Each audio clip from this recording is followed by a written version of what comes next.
Welcome live, 25 local fresh footy. Today's game is an elimination final between South Bendigo and Strathfieldsaye. Radio Live, 101.5 FM, Bendigo's fresh, online streaming on our TuneIn radio app as well. It is a do-or-die battle in the Bendigo Football League this afternoon. South Bendigo and the Storm. South Bendigo are much improved this season. Strathfieldsaye, we know, are a formidable force in finals. It's their 12th consecutive finals series. In the last 11 years, they have won 4 premierships. They know how to play in September, albeit a day early on the 31st of October, as finals continue in this first weekend of finals on Bendigo footy. It's Father Jackson Saunders, or Jacko as many know me, here in commentary this afternoon. John Hunter to join us shortly, and in special commentary today, it's the head of football from the Kangaroo Flat Football Club, Jason Stevens. Great to have you with us, Jason. Thanks, Jacko. Beautiful day for footy, and really looking forward to this contest. This is one that could go either way, an old toss of the coin game. I think this one, both teams could easily mount a case to win this game of footy. Yesterday, it was a 9-point win to Eagle Hawk against Gisborne in the semi-final as well. So that means that Eagle Hawk are through to play Sandhurst next weekend in the second semi-final. And the winner of that game will obviously go through to the grand final. Gisborne get another chance. And next Sunday afternoon at 2:20 here at the Queen Elizabeth Oval, will take on the winner of today's clash between Strathfieldsaye and South Bendigo. There's been 2 games of football already today here at the Queen Elizabeth Oval. In the under-18s, it was Strathfieldsaye 10-4-64, defeating Gisborne 5-7-37. And in the reserves just a moment ago, Castlemaine prevailed 6-7-43 to Eagle Hawk 3-8-26. Ray Pinner is with us as our grand technician this afternoon too. Cameron Power down on the boundary. We'll hear from him shortly. And joining us as well in our broadcast this afternoon is the one and only Norm Jenkin. Great to have you with us, Norm. Yes, good afternoon, Jackson. Listeners, Jace, should be a great day for football today. There's no breeze out there, and there'll be no excuses for the loser. It'll be mothballs for the winner. It'll be move on and take on Gisborne next Sunday here at the QEO. Lots of football across our region this weekend, Norm. You'll have scores coming through this afternoon of the clash between Talbot and Navarre at Carisbrook, and I understand that you were at that ground yesterday for Natty Bialaba's 12-9-81 victory over Harcourt, 12-1-73. Yes, it was an interesting game of football, Jackson. There was a 4-goal win to the northern end of the ground, and Natty Bialaba won the toss and they had first use of it. It was Harcourt that hit the scoreboard first. They had the first 2 goals within 5 minutes. Natty then settled, and by quarter time they led by 19 points. Second quarter was Harcourt's turn with the wind, and they took advantage. They kicked 4 goals. Natty were only able to kick 1. At half time it was Natty Bialaba 6-3 to 6-1. And they say the third quarter's the premiership quarter. Natty Bialaba had the wind, and to their credit, they kicked 6 goals, 4 with it in the third quarter. They kept Harcourt scoreless. Well, in fact, they kept Harcourt out of their forward 50 for the whole quarter. It was played within Natty Bialaba's end. Everybody thought game over, 7-goal lead to the Natty Bialaba side at 3-quarter time, but to Harcourt's credit, they never gave up. They kicked the first 5 goals of the quarter within 17 minutes and were right back in the game, only 13 points down. They then, during time on, were able to kick another one to make it 6 straight for the quarter and be back in the game. But time ran out. Natty Bialaba, to their credit, were just a little bit better in front of goal. You look at their better players for the game yesterday, and they had Will Holt, full forward. He kicked 6 goals. He was great on the lead and was the difference in the end between the 2 sides. Jaden Templeton got plenty of the football, but for mine, I see they've named him in the best, but for mine he wasted it probably 50% of the time that he got it. Aaron Hayes was very good. Stephen Ross, the old fella, he gets better as he gets older, does Stephen, and played an excellent game of footy. And the 2 vice-captains, Jordan Fraser and Geordie Costa, were also very good for Natty Bialaba. Along with Will Holt, 6. Jai Howell got 2 for Harcourt. Braden Vass, Ben Leake, Jack Threlfall, Mitchell McKnight all got 2 goals.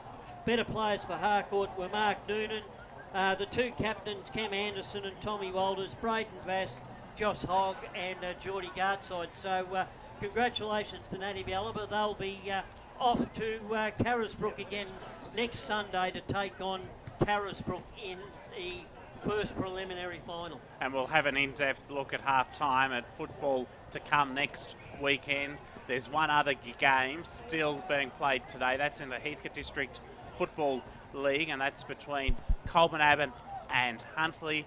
That is a semi-final.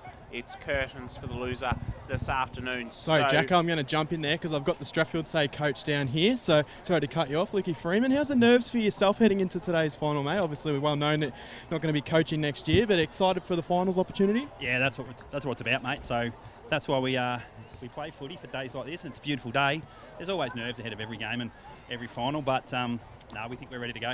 And how's the general feel amongst the players in there at the moment? A bit of excitement? Yeah, it's been about curbing that excitement a little bit. The boys are up and about, so you've got to find that balance between being too excited and ready. It's always a bit of a wait now between running out and starting, so just limiting that excitement and trying to have them ready to play footy. In terms of being on paper, you've probably got one of the best lineups you've been able to put in for the last week, so that must be exciting to get the troops back heading into finals. Yeah, absolutely, and I guess they're probably in the same boat, so probably from you guys, from the neutrals, it's probably a good thing that you get to see a good game today, but no, we're happy with who we've got in there, and it's different to the side we played in round 8 or whatever against them, so no, we're feeling pretty good about it. So thanks for your time and good luck today. Cameron Power with Luke Freeman, the coach of the Strathfieldsaye Storm, on Live 25 Local Fresh Footy. Jason, what did you make of the comments from Luke just then? I think he's dead right, Jacko. It's you don't want them to be up and about too much in the rooms. There is a long wait when you get to finals, and it's sort of very similar to representative sort of footy. It's there's a long wait when you get the players out on the ground, so you don't want to wind them up too much. You want to let them do their own thing and try and calm down and be ready to go when the ball bounces. And from South Bendigo's perspective, what are you looking from them this afternoon?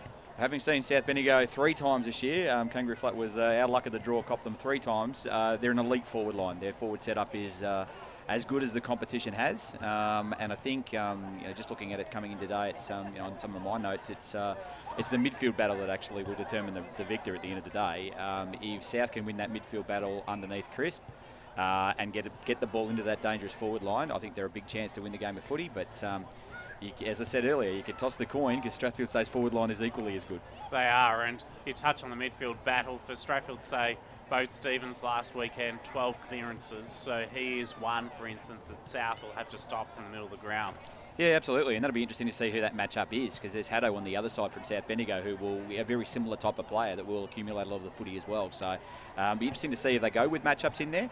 And just looking at the lineups and who's warming up out there for Strathfieldsaye, there could be a bit of a different mix into that midfield rotation as well for Strath today. They do have the Ron Best medalist too, South Bendigo. Brock Harvey, 48 goals for the season. You've said they've got a terrific forward line. Also aided in that front half by Stephen Strubens, who was second on the league's goal-kicking table with 44 goals. Unfortunately, you saw him last week kick 11 against Kangaroo Flat, so he's a star. But no Caden Antonovich, who is a key up forward, 37 goals for the season, 4th on the league's goal-kicking table. I understand he's injured with a hamstring. That will hurt, will definitely hurt. Caden's a very dangerous player in that forward line as well, but it's they're tough matchups. They're really difficult matchups, Brock Harvey and Strubens, and we found out firsthand. Brock got a hold of us in the second last round, and Strubes got a hold of us in the last round. So difficult matchups for Strathfieldsaye to cover. They're sort of medium-sized forwards that can jump, so you play a tall on them and they're too quick for the tall. You play a small on them, they're too good in the air for the small. So unless you've got that type of matchup, it's a difficult one to cover. Cameron Power is down at ground level for us as well this afternoon. The umpires are coming out onto the ground as we speak. Yeah, the umpires today, Jacko, Joel Wood, Dave Carter and John Norton. So Johnny Norton and Dave Carter, well-known umpires in Bendigo footy, and Joel Wood is a relatively new umpire to the Bendigo League, so he's from the Riddle competition, so getting a different perspective from the umpires today.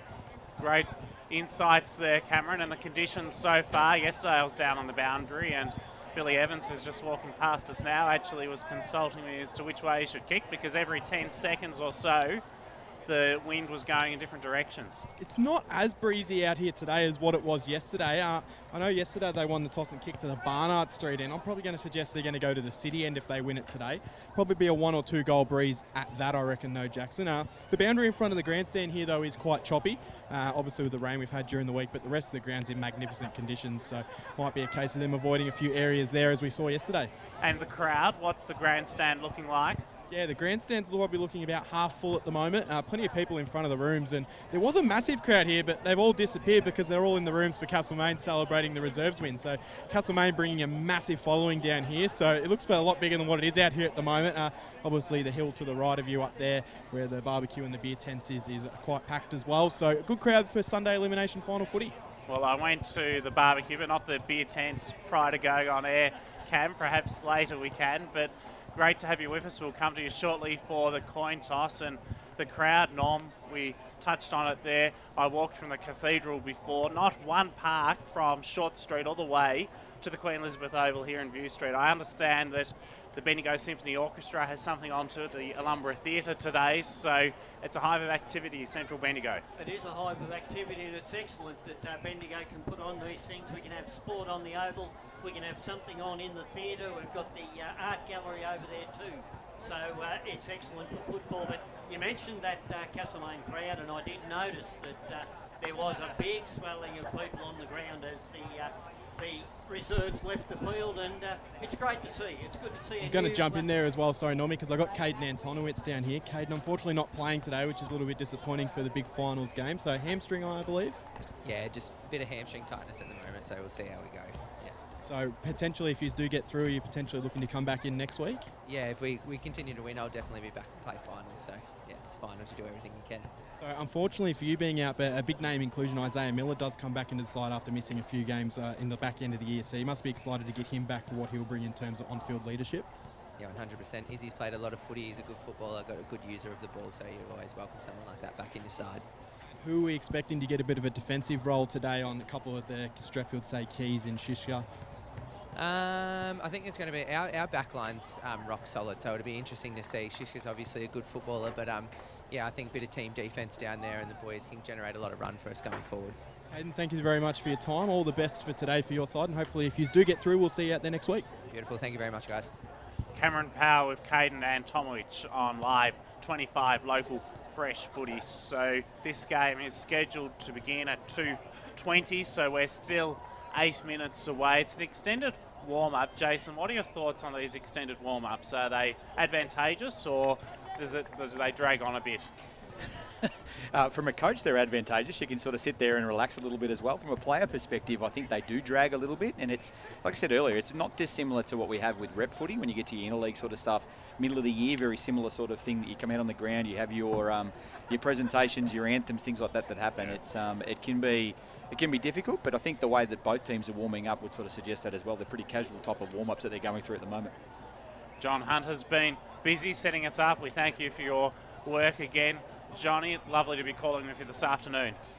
You too, Father Jackson. So I appreciate you've got a busy Sunday, so thank you for joining us this weekend. But you love your footy, and great to see you with us both Saturday and Sunday. And still pumped up after yesterday's game, Jackson. I thought it was a real good introduction to finals footy for season 2025. It was a cracking contest, wasn't it? And in the end, the final score, in case you haven't heard it from yesterday, Eagle Hawk 9-11-65 defeated Gisborne 8-8-56, 2-1 in the last quarter to Eagle Hawk, helped to get them across the line.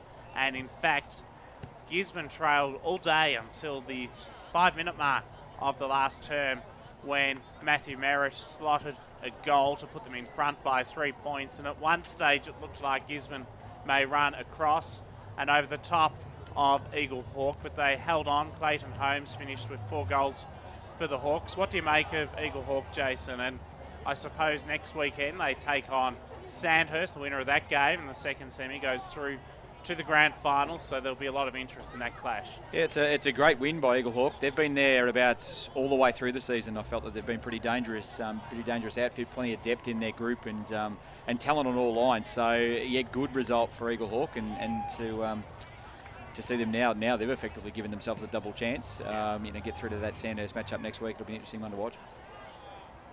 Johnny, what's your thoughts on this clash this afternoon? Oh, I'll be really interested in particular what they do with Brock Harvey, Jackson.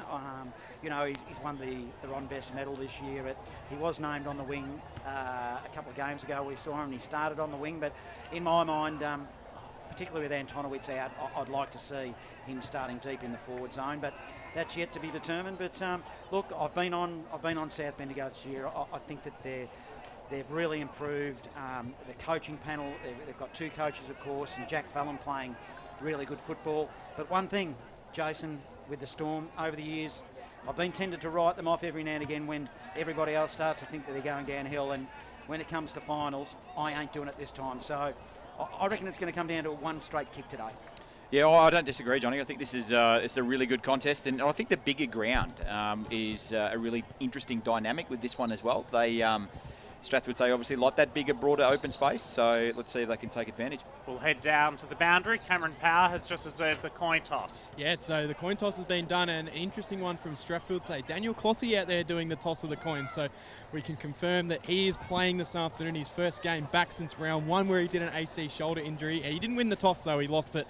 Zach Hare from South Bendigo winning the toss, kicking towards the Bendigo City end of the ground, Jackson, which is interesting because you did the toss yesterday and they ended up going to the Barnard Street end, but we're kicking towards the City end today, and probably feels like a 1 or 2 goal breeze. Definitely not as breezy as yesterday, but it's definitely going that way and not swirling around. And your tip for this afternoon? Oh, it's a real toss of the coin for me, so I'm leaning towards Strathfieldsaye. I think the inclusions that they've brought back into this lineup and their forward line starting to look a bit more potent. Darling being out for South Bendigo as well is a bit of a loss to their back line, so I think the weapons that Strathfieldsaye have up forward may make a difference in today's game, so I'm going to go the Storm. And the ground surface? Ground surface is excellent. It is starting to rain down here as well though, so I might be heading for undercover very, very shortly, but the rain's starting to come down, only light drizzle at the moment. Haven't checked the radar to see if there's anything coming, but ground surface is nice. The grandstand in front of us here a little bit choppy, but the rest of the surface is immaculate. Jason, your tip this afternoon? I'm going to go the other way. I'm going to go South Bendigo by a kick. Norm, who's off air at the moment, you could give us your tip anyway on Live 25 Local Fresh Footy. So Strathfieldsaye Storm for Norm, and Johnny? No, I'm going the Bloods today, Jacko. Yeah, I like South Bendigo too. I just think they've got so many options up forward. Brock Harvey, Stephen Strumans, we've touched on so many of them. So we're about to get this one underway on Live 25 Local Fresh Footy. It's an elimination final on this Sunday afternoon in Bendigo football for season 2025. The sun is peeking through the clouds. The drizzle has eased. Crowd is massive here at the home of country footy, the Queen Elizabeth Oval. And to get us underway on Live 25 Local Fresh Footy, it's John Hunter. So the big ruckman in Hosking for the Storm. He'll do the duties this afternoon up against Crisp. Crisp wins the tack, put it down the throat of Haddo, gives it by hand to the coach in Fallon. Fallon goes deep into the forward zone, and Brock Harvey lurks close to goal, so he must have started down there. And over the boundary line it goes for a throw-in, only 20 metres around from the goal that the Bloods are kicking, Town End. So it's 20 metres out from goal for South Bendigo. Most players in their front half of the ground at the moment. Crisp gets to the front position. He took it out of the ruck. Swat in front and centre. Putting his head over the football. Cooper Jones in defence. It's scrappy at the moment. A terrific tackle from Josh Schnitsky. Sees the ball locked up inside the Bloods. Attacking 50. 45 metres out from goal. No score. We've played just under a minute in this opening term. Umpire throws it up. Bloods in attack here, but it will be the Storm that clear from deep in their defensive zone. Up onto the wing it goes. The target is Jed Brereton, but hurriedly comes back the other way. Haddo kicks it forward, but it will be a mark taken by Blanford, Paddy Blanford. Now who will swing it laterally short to Cooper Jones, who's deep in the back pocket. Standing underneath the scoreboard. He'll go short, effective. Short pass to Bode Stevens. Takes a chest mark. Still in his defensive zone. He's 50, short pass forward. And he hits up Jai Chambers. So Chambers across half back, swimming pool side, in front of the scoreboard. Opts to go down the line of his kick, heavy side the intended target, went through his hands.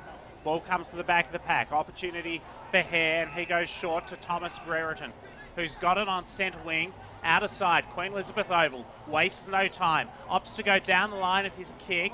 Frankie affected the spoil. Hunter Lawrence is there for support. Good tackling from both sides. And we'll need to have another ball up about 48 metres out from South Bendigo's goal at left half forward. Jason, what have you made of these first couple of minutes? Len Frankie on Harvey is a really interesting matchup from a Strathfieldsaye perspective. So it is with Swat now, who collected the footy across half forward but stepped over the boundary line for the Bloods as they're doing all this attacking in the opening 2 minutes. They've had it in their forward half. It'll be a ball in. It'll be Hosking against Crisp. Poolside. It's a big throw in. Up they'll go. They're wrestling for position. Hosking wins the tap for the Storm, but Crisp wins it for the Bloods at ground level. Then it's a turnover. Hurried kick out of the pack for the Storm. Goes up to centre wing, and they're just managing to push it forward. Ground level. Tap forward. Again, the Storm just working hard. Bit of messy play. Can't get a clear possession. Eventually, we'll have a stoppage. And across half forward, Storm in attack. Ball up. No score on the board. 3 minutes gone, opening turn. Strath yet to take an inside. They're attacking 50. It's about 70 metres out from goal. Crisp double knocks it down. 20 players around the contest. Good hand pass from Blandford to space. Missed the intended target, Boat Stevens. Zach Hare now collects the footy across half back. He clears. He wants Harvey across half forward or James Davies. Can't find either of them. The Storm defend well. Charles Dole on the outer swimming pool side goes to the wing. They find Boat Stevens. He kicks to half forward. Defensive effort from Andrew Van Humen. Terrific. He gets hands to it first and guides it towards the boundary line and finds it as his friend will have it thrown back in. Jason Stevens in special commentary. Strath struggling to get in their front half of the ground in these early minutes. Yeah, South Bendigo numbers around the contest, Jacko, really good. They're outnumbering at the contest all over the ground here. So it will be the Bloods through Zimmerman hurriedly on the boot. He kicks it up to half forward. Poolside. It's Strubens at ground level. Dives in after the footy. Did well and locks it up, and we'll have another stoppage. Ball up. Left half forward. Umpire Carter this afternoon. He's getting some experience under his belt. He's calling him often in finals games. Chris wins the tap, but it falls there to Lawrence of the Storm. Bangs it on the boot. He'll send it long and wide. His target was Sam Heavyside. Couldn't get him over the boundary. It goes and across half forward for the Storm. We'll have a ball in. Big crowd at the Queen Elizabeth Oval. Lots of other football happening today. We've got scores coming through from both finals in the Heathcote District and Maryborough Castlemaine District Footy League, so we'll keep you posted throughout the afternoon. Crisp went up in the ruck contest. It's picked up by Brodie Haddo. He concedes a bit of territory to Brereton. Off his left boot, had to be precise and was, and he spots up a teammate across half back for South Bendigo. So the Bloods will work it from half back up to the centre of the ground. This is the intended target, Zach Sims. Haddo follows up. Good pressure from both sides. Ball comes towards the Storm's Jed Daniels. He loses control of the footy. Ball spills into the centre, and a free kick's been picked out, Johnny. It'll go the way of the Strathfieldsaye Storm in the centre, and it's with Jake Moorhead. He'll spread it wide. His target couldn't quite hit him was Brereton. Brereton seems to be a target early in this game as we've got a stoppage. Very wide, Strathfieldsaye. All their entries have been wide. That's an interesting to see if that's a structure. Umpire Carter will throw it up again. Up they'll go in the ruck. Chris wins it for the Bloods, but it's a hurried kick out of the pack for the Storm. Inside forward 50, collecting the footy was Hunter Lawrence. He dishes it off by hand, and a flying shot at goal. I reckon it's through. The Storm have got the first one on the board this afternoon here at the QEO. That takes it to 1 goal straight to yet to score. It's Charlie King who got that ball to boot. Score sponsored Don Smallgoods. Is Don is good. Live 25 local fresh footy. I think it was Jed Daniels. Yes. Bendigo under 19 interleague player from earlier in the year, so a bit of scouting there, Johnny. I sort of know that movement. Strathfieldsaye been really wide with their entries, but then were able to move the ball back into the corridor after they did go wide with the entry. Great finish by Jed. It was a great finish. I've got big fingers there, Johnny, on the team have. sheets. Back in the centre, it's knocked down by Crisp, and it comes to Jack Fallon, who gets the crumb, the co-coach. Hand pass to Zach Sims. It goes astray. Hunter Lawrence gets it back for the Strathfieldsaye Storm. Sweeping hand pass to Jai Chambers on centre wing. He taps it forward a few metres. It's on the attacking side as centre wing, pull side close to the boundary While line. we have the stoppage, I've got an update from out at Lockington. You were talking about that before. In the under-18s, Lockington defeated Heathcote 106-42. And in the reserves, it was Huntley defeating Lockington 69-47, Jackson. Cameron Power on the boundary. Sun is out here as Haddo. He dishes it off. That was a neat little handball to Jesse Collins. As the Storm Bloods will take it inside forward 50 now. Numbers are with the Storm though. Picked up there nicely by Jones. Jones laterally to Bell. Bell will dish it off to Lanfranchi. Lanfranchi of the Storm on the left. A little cute kick was effective to Tice Griffin. Takes a one-handed grab right in front of us. Broadcast side. So Griffin just with the footy. Plays on now. He'll go long. He'll kick it to half forward. They'll set themselves. Ball hits ground level. A lot of players around the footy. Just squeezes its way out. Hare, little cute give. Gives it there to the coach in Fallon. Fallon will go forward, but it's a turnover now. Jones, handball, looks for Lanfranchi. Ground level, they dive in after it. Zimmerman will pick it up one-handed, taps it, tries to give it away, and it was effective in the end, and it goes inside forward 50, but Moorhead will mop up for the Storm. He does well. Hand pass to Heavyside, loops it over the top, and he's got Ratcliffe with the man bun. So Ratcliffe clears defensively to half-back, high ball, but South Bendigo retain the footy across half-forward. They send it deep in towards the pocket, but out of bounds in the full. The kick from Rusbridge, no good. He was hoping to find Stephen Strubens, but to no avail. And so the penalty free kick will be taken by Cooper Jones. Wasted opportunity there, Jacko. That should have been a pass. Sort of centred the ball there, not having a shot from outside 50. Jones, busy early in the back half for the Storm. The Storm trail, they yet to hit the scoreboard. It's a one-goal margin. Short pass to Moorhead's effective underneath the scoreboard. Now Moorhead just takes his time, then he decides to dump it long down the line, hugs the boundary line to half-back. Crisp got his hands on footy, taps it to ground level. At ground level, the Bloods just can't release. They've got the numbers. Kick is smothered. Still at ground level, contested ball, eventually over the line. Boundary line throw in, stoppage. 1 goal straight, 6 the Storm. The Bloods yet to score, 9 minutes gone, opening term. Elimination final today, Live 25 local fresh footy. The sun has come out here at the Queen Elizabeth Oval. Majestic conditions at the moment. In the ruck contest with the Storm, Tim Hosking back in the side, but beaten by Callum Chris. Mulquinny does well, feeds the hand pass to Charles Dole. Free kick for a high tackle, and it's going the way of the Strathfieldsaye Storm across half-back. So in those blue boots, Charles Dole for the Strathfieldsaye Storm goes to centre wing, high ball, fisted away by Hosking. South Bendigo have numbers, but Ben Lester in game 151 loops the hand pass to Heavyside. In the centre, they go across the ground. Shiska, his kick ineffective. Jack Bell has a chance to recover and does well with the hand pass to Tice Griffin. Yeah, whistle on play for a mark. That was okay. Bode Stevens now inboard, aggressive kick. Target was Heavyside and hit him across half forward now. Good, strong, hard lead. The Storm will get a look at it now. He's hit his target in Jed Brereton. Might be a fraction too far out to score. He'll go short inside forward 50. His target was Shishka. Couldn't quite hit him. Overright running the footy was Mulquinny of the Storm. Still at ground level. They'll share it around. Lester on the end of a handball. He'll give off another one. And they'll just share it around, and eventually a short pass hits Jack Bell. Jack Bell. Will he have a shot? Probably too far out to score here. Jack Bell, short pass, aggressive. It bounces at the top of the square. Bouncing, not sure if it's touched. It doesn't matter anyway, but it's the first score for the Storm of the afternoon. They go to 1 behind. They trail by 5 behind, 11 gone. Opening term, Live 25, local fresh footy. Jack Fallon will bring the ball back into play from full-back. Jason Stevens on Live 25 local fresh footy. What's the key here for the Bloods?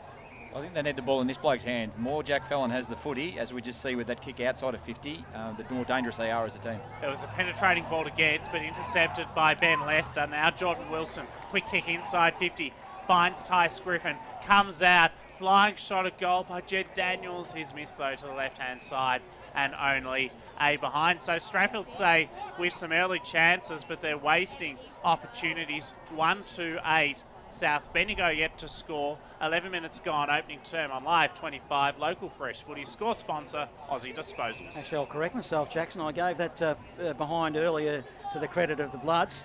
Third time I've been wrong since 1984, Jackson. It's a pretty impressive effort. Two of those times were yesterday, and in 1984 I thought the Bombers would win the flag by 10 goals and they only won by 5. So that's where I was wrong, as the ball goes over the boundary line on the outer side. So I was actually right, in fact, when I was wrong, Jackson. As let's get back here to the QEO. It'll be the Storm with Heavyside, long inside forward 50. As I said, they're yet to hit the scoreboard. the Bloods. It's all with the Storm, even though the Bloods have had a lot inside forward 50, ground level. Hurried kick out of the pack. Bloods, but ineffective. Now through heavy side, Storm will go forward. And a number of turnovers here, Jason. I don't know if it's poor decision making or just a bit of nerves. I would say a bit of nerves. So South Bendigo have it on centre wing, and it's Jasper Langley who wastes no time. He goes to half forward. Terrific mark taken by Stephen Strubens. He's got it about 55 metres out from goal, perhaps within range. Unselfishly sends it towards Davies, but going back ever so bravely was Kyle Frankie, who intercepts in the back pocket for the Strathfieldsaye Storm, who in their 12th consecutive final series. Well, I thought it was a chance. It was headed towards the Coventry box, out of bounds in the full. The intended target, Tim Hosking, but instead Stephen Strubens will take the free kick right in front of us. Strubens, known goal kicker, puts it into a dangerous position. Brock Harvey had his name written all over that. Jason Stevens just ran straight onto it, an easy chest mark. How's that for silver service? A little bit of PTSD from last weekend, Johnny. That was exactly what Strubens looked like with the forward entries when he wasn't kicking goals. That's exactly how he was setting his teammates up. That was a beautifully weighted kick to Harvey and a great lead into open territory. His father, Steve, watching today. I chatted to him early of dark side fame, but his son does all the work on the football field. The Ron Best medalist for season 2025. Crosses the paint mark of 50. He'll kick this, don't you worry, for a behind, and just does. Didn't quite look like it, but this time, Father Jackson Saunders, they do get their behind on the board and they trail by 7. It was nicely fudged there, Johnny, by you. I thought it was going through for a goal too. Cooper Jones works it to the back pocket for Hunter Lawrence. He gets it to centre wing. Strathfieldsaye with numbers. Jake Moorhead is tackled by Swatton. Dispossessed. Ball spills out to Josh Nitsky. He can't get clean use of the ball. Davies by hand to Swatton. Dispossessed. Ball spills to Collins and ricochets out of bounds. We'll have a boundary throw in centre wing. Pull side. Strathfieldsaye lead by 7 points. 1-8. South Bendigo 1 behind. 14 minutes gone. Score sponsor Parsons Towings. Hosking will run onto the football. In fact, he didn't quite, but he had Mulquinny offering support. They'll get another look at here, the Storm. Inside forward 50. But floating in front of the pack there, it will be the Bloods who will just slow it down. Kick came there from Rusbridge. Rusbridge finds a teammate and they'll go forward again to half forward. It's a long kick. Dropping a mark he should have taken there was Langley. Couldn't quite drag it in. And a whistle on play, and they'll get another chance. It will be a free kick. So the ball goes deep inside forward 50. Strubens, I'm not sure whether that was the target, Jason, but he hit Strubens, and it was at basically eye level. There's not sure, and then there's absolutely no way. And I'm going to stay in the camp of absolutely no way was that ball meant for that target. That's not what they say in the scorebook. You can stick him through slips for 4, or you can put it over the bowler's head. Let's see what Strubens can do. He should kick this, a known goal kicker. The man on the mark stands at 35. Not much of an angle to speak of. Strubens, and he goes and lets the opposition know about it. And I reckon we got a little bit on here now as the goal is slotted through. Score sponsor Bendigo City Framers. That takes South Bendigo to 1-1-7 though. Trail by 1 straight behind. 1-2-8 the Storm. Live 25 local fresh footy. It's really well umpired there too after the goal. That's Stroob's trying to stir up Daniel Clossy from Strathfieldsaye, and just we allowed that one to, go through to the keeper. Get through to the keeper. That's exactly right. It's actually a really interesting game of footy here. South Bendigo's numbers around the contest are really impressive, but Strathfieldsaye have held the width really well, so it's going to be an interesting battle if that continues throughout the day. I don't think Dan Clossy is going to be getting a lot of attention throughout the day. Obviously, it's his first game back from that shoulder injury, so that's one to keep an eye on. Crisp to hair with the take out, and the Bloods are out as they work it inside 50. The kick from Nitsky was good, straight onto the chest of Alexander Smith, who has kicked 7 goals for the season. He's got number 7 on his back. And Alexander Smith is a likely target up forward, but very versatile too, Jason, can play any role for South Bendigo. He is, Jacko, and I want to go back to that centre bounce. That's ruck work by Chris, fantastic ruck work in the middle there just to open up a clear break for South Bendigo. To put the Bloods in front for the first time this afternoon at the almost 17-minute mark of this opening term in this elimination final. Sunday afternoon footy on Live 25 local fresh footy. He's missed everything. He has put it out of bounds in the full. It has collided with the left point post, so no score added.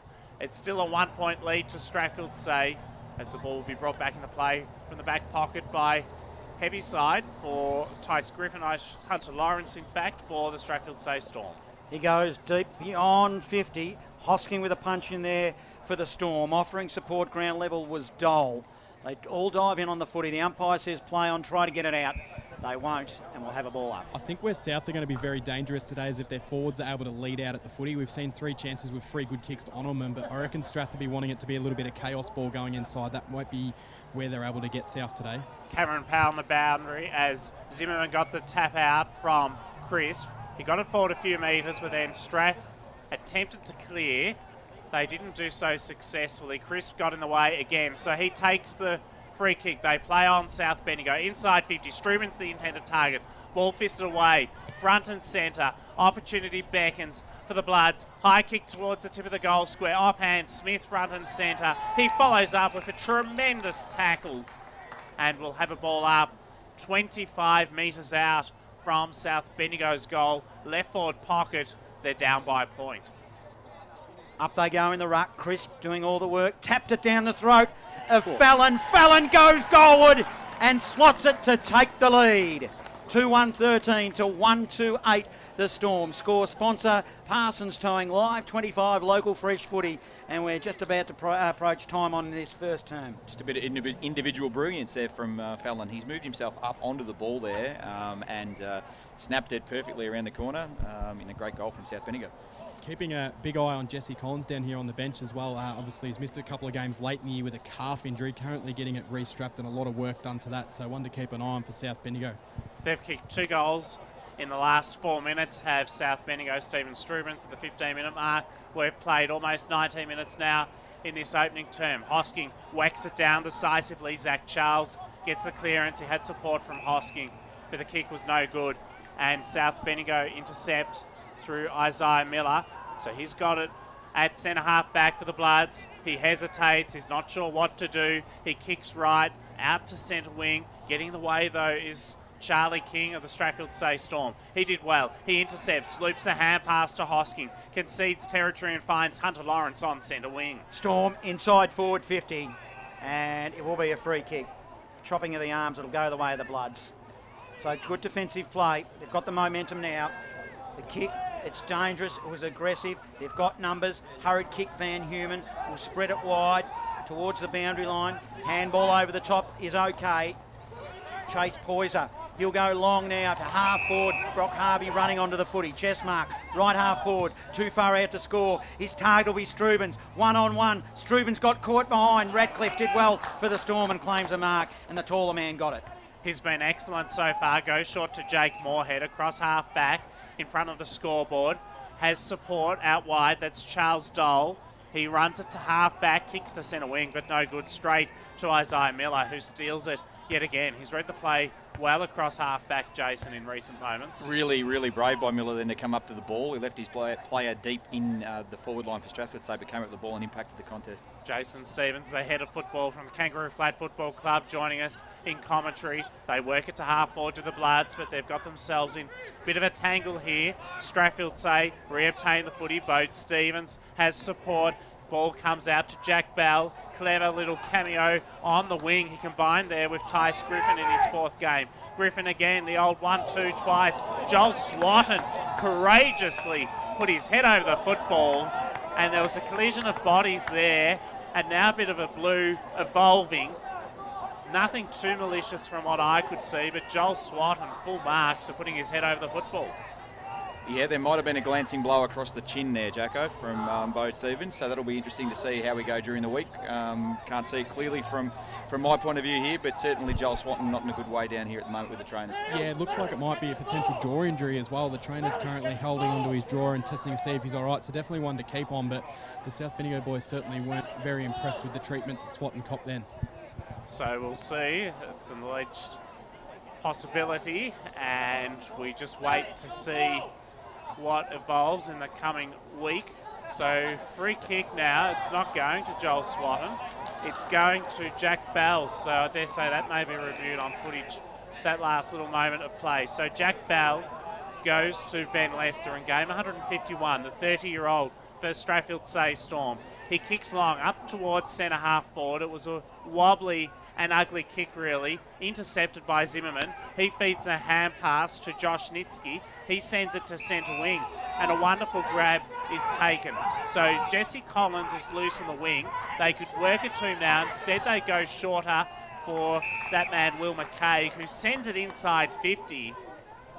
And the mark has been taken 45 metres out from goal for South Bendigo.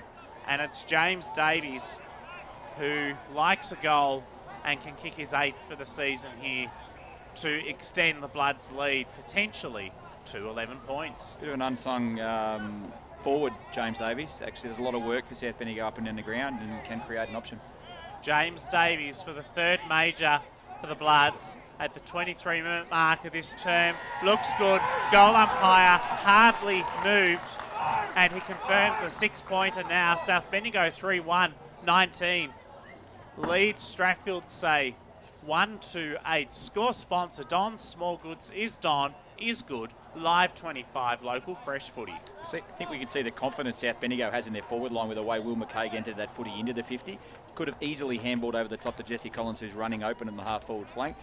Turned around but saw options coming up at him as the ball carrier and executed perfectly. So I think they've got a lot of confidence in that forward setup. Couple of minutes remaining in this opening term here. South Bendigo in control now. Up they'll go in the ruck. Crisp wins it. Haddo in the middle. Tries to extract it and can't. We'll probably have a secondary ball up. We do. Happens most of the time in modern day footy. The arm wrestle in the middle. The arm wrestle with Crisp did well. Haddo wins it for the Bloods. Inside forward 50. Smith, a little bit of a push. Got away with it, the Bloods, but it will be the Storm. They'll mop up. Series of handballs over the top to land Frankie. Handball forward. Needs to be careful. Will they cough it up here? The Bloods getting close to quarter time. Davies over the top. Shallow inside forward 50, but land Frankie mops up for the Storm. I've liked his game so far. He wants Charlie King. Centre wing, swimming pool side, by hand to Zach Charles. They lose control of the football. Free kick here for a hold picked out by field umpire John Norton. And it's going to the Strathfieldsaye Storm. Zach Charles has the footy on the outer side. Hugs the boundary line of his kick. It was no good though. And Will McKay steals it once more for the Bloods. He'll go to Haddo. Haddo now on halfback. Just weighing up some options for the Bloods. Short pass forward. It will be okay. Hits Crisp. Just possessing the footy here before quarter time, not wanting to concede. They've probably got time here to try to hit the scoreboard. It's a long kick. It'll go inside forward 50. Land Frankie used his body well, then wins it at ground level. Collins does well for the Bloods, and it will be a whistle on play, an incorrect disposal. And they'll need to move it quickly through Collins for the Bloods. Inside forward 50. It was at Strubens. It was his ankles. Couldn't quite get it. They're 30 out from goal. It will be the Storm. It was picked up by Clossy. Clossy, who came into the side this afternoon, will turn it over and kick it straight to the opposition. Now, will the Bloods have a chance to get it? They do. Inside forward 50 they go. It's play on. Smith was the target. Falls to the pack of the pack. Strubens on a tight angle. Dribbles at goal. It goes across the face of goal. And Storm might get out of jail here. Picked up nicely. Handball over the top. It goes to Bell. Bell further afield to Jones, and Jones will kick it beyond 50. They did get out of jail, but perhaps not for long, because Alex Davis has intercepted the former Calibre United Demon. Bit of a wobbly floater up to centre half forward. Good interception almost by James Shisker. He dropped the mark though he should have taken. And then the ball was wrapped up at ground level, so we'll have a ball up. Free kick, Zimmerman, I think. Free kick, right? What did you see, Jason? Might not be Zimmerman, but there was a bit of it was Harvey that gets the free kick, a bit of an over-the-shoulder pinged out there from the umpire. So Brock Harvey, he has had a shot at goal already today, but could only manage a behind. So he's looking for his 49th goal of the season. The Ron Best medalist, Brock Harvey, wonderful player. Last week kicked 5 goals for the 4th of this opening term for the Bloods. From right on the paint of 50. It's magnificent. South Bendigo advanced to 4-1-25. Strathfieldsaye 1-8. 26 minutes gone. Opening term. Score sponsor Jason Westcott builder. Here's Jason Stevens on Live 25 Local Fresh Footy. Some alarm bells ringing for the Strathfieldsaye coaches down there, Jacko. So if you were to say at the start of the game that Crisp would be winning the hit-outs, Haddo's running around without a direct opponent, Fallon seems to be able to touch the footy himself as well, and Harvey and Strubens are dangerous in the forward line. I'd be pretty happy if I was the South Bendigo side. Quarter time score at Lockington. It's Colburn Abbon 3 goals, 4-22 to Huntley 2-3-15. It's 4 unanswered goals, 2 now to South Bendigo, so they're dominating at the moment as Leicester combines with Heavyside. Ball comes into dispute once more as a cheerio there to Shane and Helen Guerra, identities of the Kundrook Barron Football Club, as the kick comes to Zach Charles. They'll be very happy too. Their son Tom played in a couple of finals for Inglewood but lost yesterday. As the ball comes to the pocket, Bo Stevens, his kick was smothered. It's at right half forward, and free kick picked out across half back to South Bendigo. Loddon Valley Grand Final obviously next Saturday after Morong won by 10 goals yesterday against Inglewood. So it's Morong and Bridgewater in the first of the Grand Finals in our region for season 2025. The delay here, Jacko, is a blood rule to Sam Heavyside. So Sam Heavyside coming off looking to be bleeding from the nose. So might have caught one in that contest. So once he gets off the ground, play will restart. Thanks for that, Cameron. And I see on centre wing too, Jesse Collins of South Bendigo and also Daniel Clossy of Strathfieldsaye having a bit of a disagreement as well on the outer side. Where the ball heads to now, Clossy's in amongst that. And so we'll have Joel another Swatton ball up. is all okay as well. He's about to re-enter the field as well after copping one in the jaw. Cameron Powell doing a great job on the boundary. Live 25 local fresh footy. Ball's thrown up.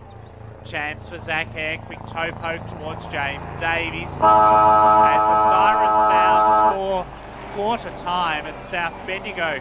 4-1-25. They lead Strathfieldsaye 1-8 at the first change. In the Bendigo Football Netball League Elimination Final, the second quarter is coming up. Live 25 local fresh footy.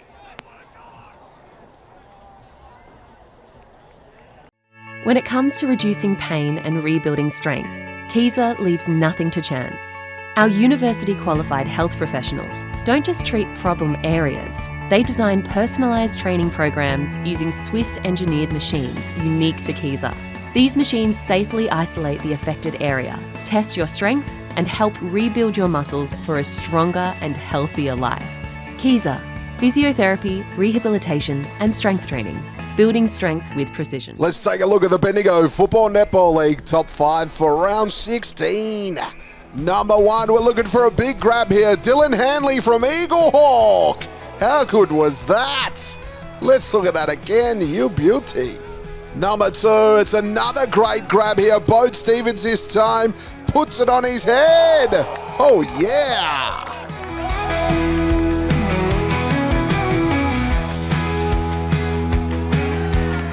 Number 3, Stephen Strabans here from South Bendigo. Had 11 goals on Saturday. He was gifted this one, but he still had to put it home. Great work.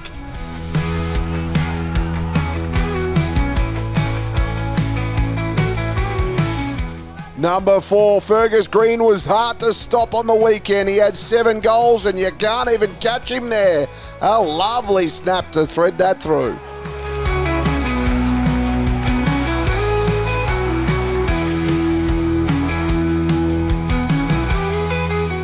Number 5, some fancy footwork here. Benjamin Jardine from Castlemaine. Whoop! He's so elusive and he put it through. Great goal.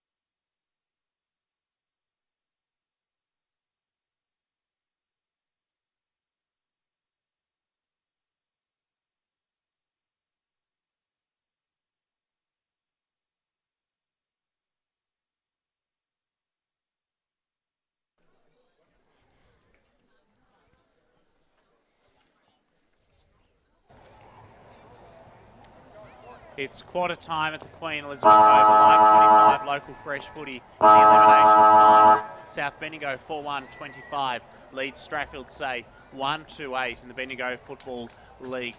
Goal kickers to quarter time for South Bendigo, one each to Stephen Strubens, Jack Fallon, James Davies and Brock Harvey.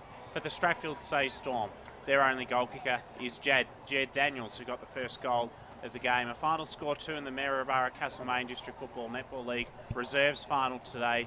Harcourt 5-9-39 have defeated Lexington 4-12-36 in a close contest. Norm Jenkin has some stats for us. Yes, inside 50s in the first quarter fell South Bendigo's way, 19-11. Intercept marks also to South Bendigo. That's where Strath's been letting themselves down on 5 occasions. They've kicked it straight to the South Bendigo opponents as they come out of defence.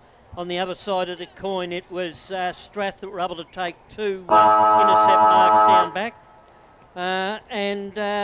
Ball ups, the umpires have had 15 ball ups for the quarter, and there was 8 throw-ins. So all in all, the stats are looking at South Bendigo, why they're in control. Inside 50s, 19-11. Probably playing pretty aggressive, aren't they, Norm, across half back. Their defenders are sort of coming up and chipping, cutting the ball off across the midfield area of the ground. So Isaiah Miller had a couple of times there where he was pretty aggressive and came up and stopped some of that ball movement. Pretty clear that that Strathfieldsaye want to use it through the middle, but just aren't quite executing at the moment. Jason, better players for South Bendigo in that opening term, in your opinion? I think I mentioned it late in the quarter there, Jacko, too, but there'd be some alarm bells from the Strathfieldsaye perspective, because I think the South Bendigo best players are their best players. So Jack Fallon, Brock Harvey, Brody Haddow, Callum Crisp, even Strubens in the forward line. All been influential so far in the game.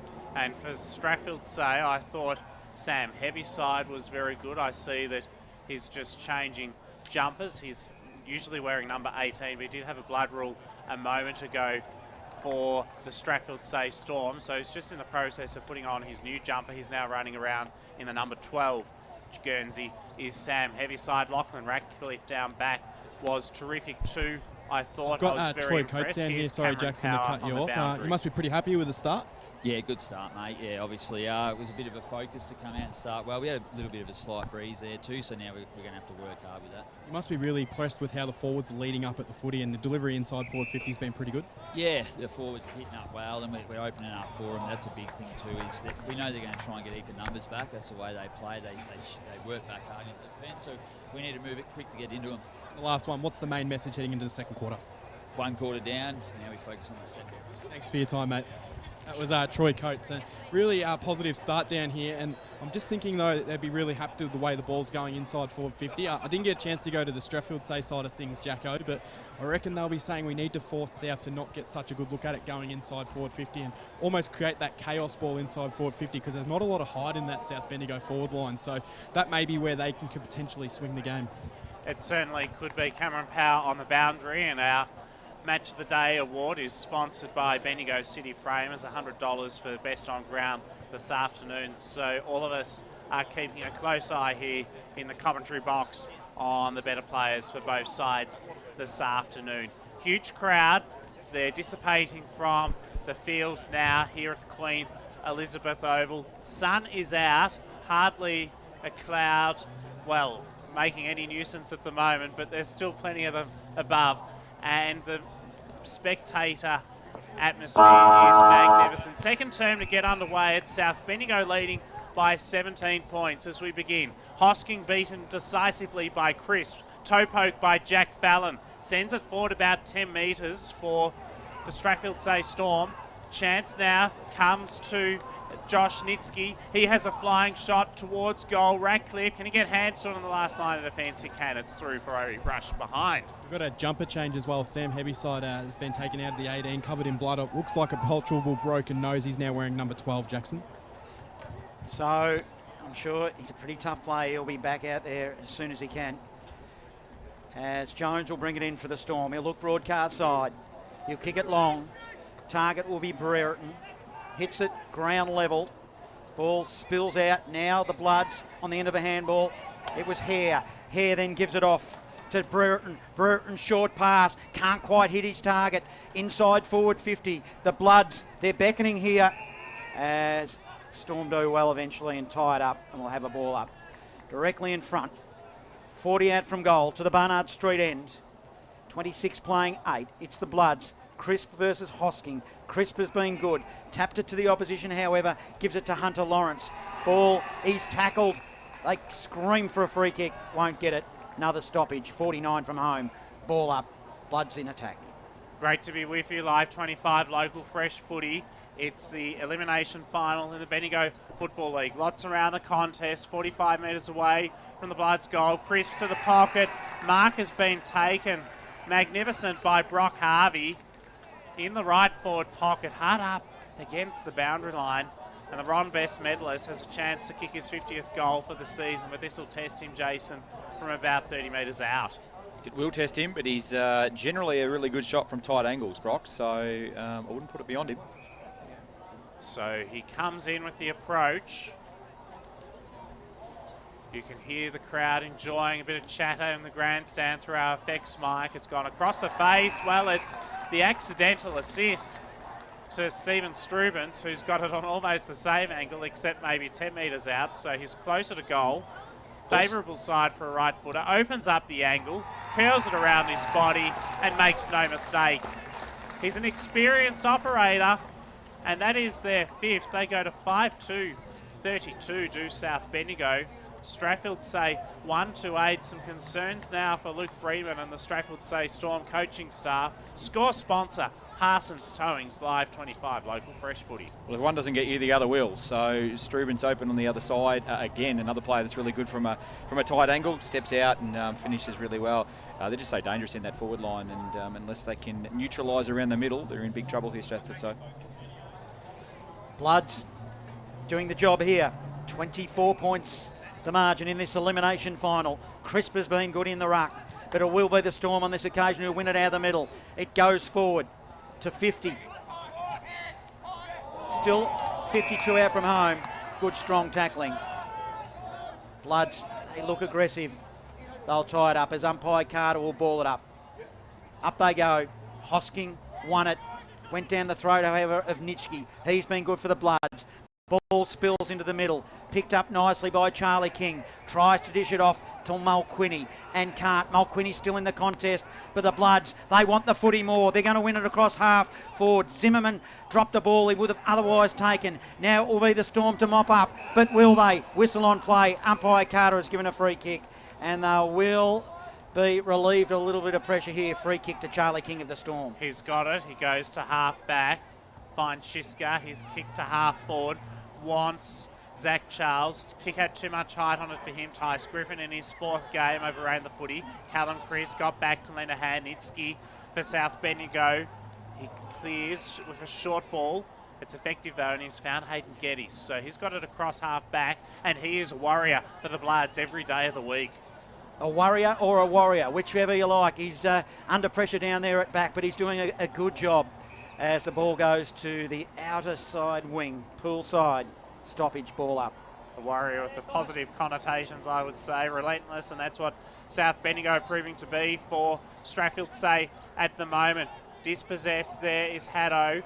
Ball comes out for the Strathfieldsaye Storm. Griffin inside 50. Shiska in the pocket is opposed well. He got hands to it. Shiska in defence. Andrew Van Humen, terrific for South Bendigo. He obtains the footy, gets it to McKay. He goes up to centre wing. High kick, wanting Alexander Smith. Instead, he found Chase Poyser, but the boundary line was his enemy, and will have it thrown in. True centre wing position. Swimming pool side, South Bendigo, 5 unanswered goals. Defending really well down there, Van Humen, against Shiska, doing a really good job. So outer side, Bloods are on their game. Elimination final, the QEO. Pretty good conditions here. A little bit of rain forecast, but hopefully it'll stay away. It will be the Storm. They'll go forward through Hunter Lawrence. The ball spills though. Numbers are with the Bloods. Nice collect by Brereton. The ball will come inboard aggressively. Overrunning the footy was Chambers. Couldn't quite grab it. Now it'll be the Bloods again off half back. They're working hard. Good bit of work there, but it looked like Van Humen playing down there. Gets it out to a teammate. Now they'll bring it inboard. Aggressive kick. They're on here in the middle with Langley.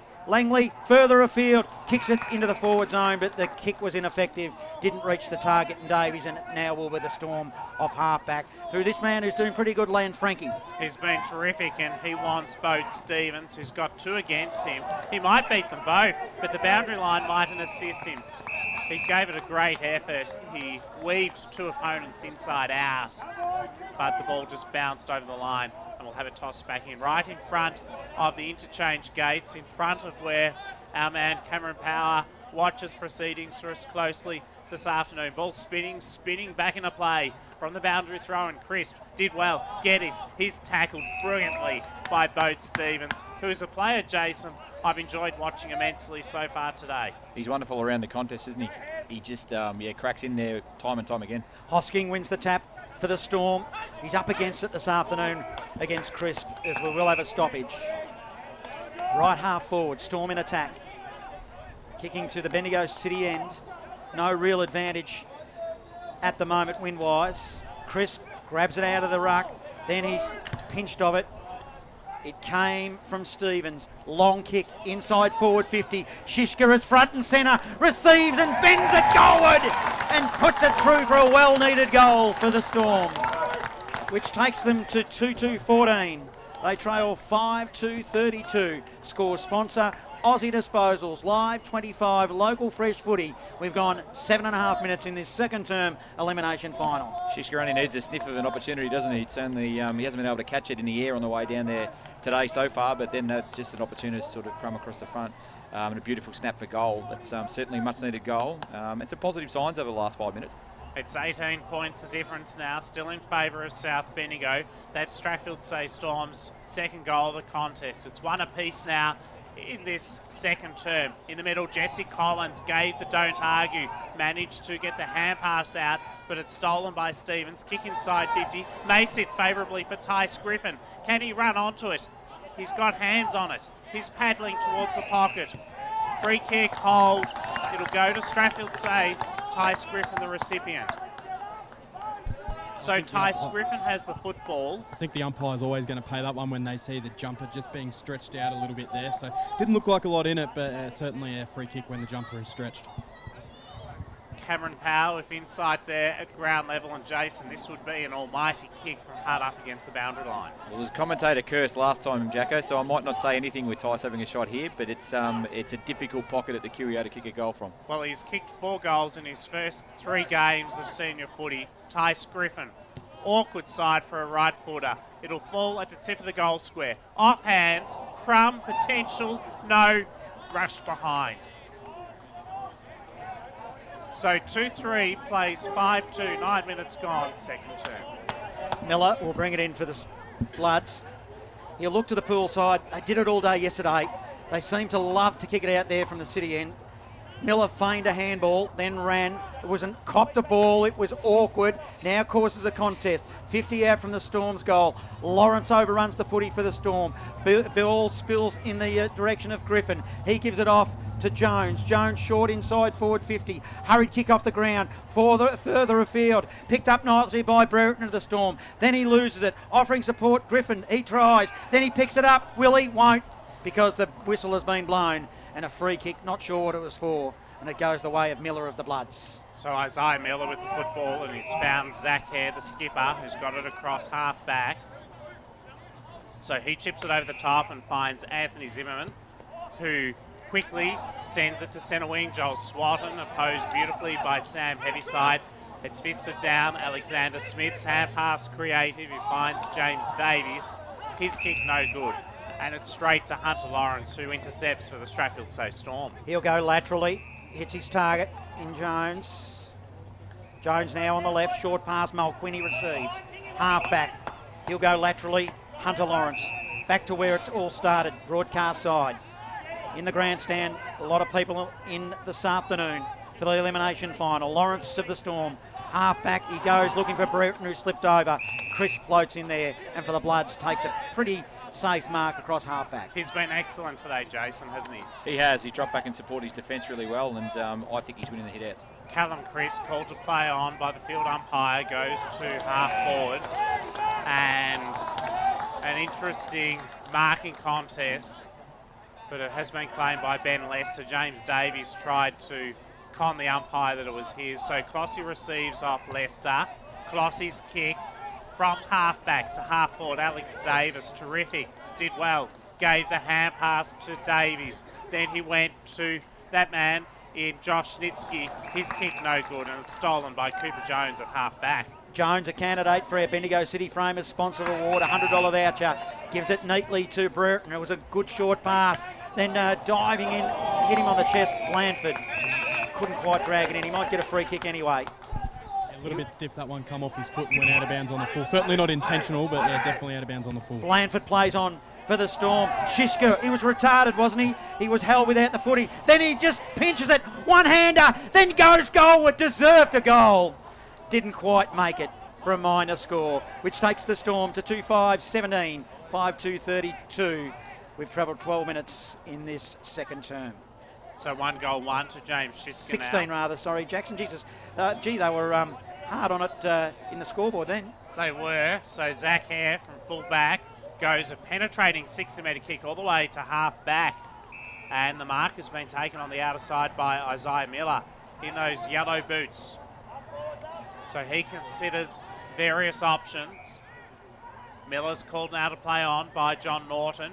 He opts to go short with a hand pass to Rusbridge. South Bendigo from half back to half forward. Good defensive work from Ratcliffe. Swatton, magnificent 20-metre hand pass towards Stephen Strubens. He's got no one to go to though, and they'll intercept here the Strathfieldsaye Storm with Jack Bell. Gave it to Hunter Lawrence, banged it on the boot, didn't really look, dropped a marquee, otherwise would have taken it there in Hare. Probably gets pinged, he doesn't, the crowd thought so.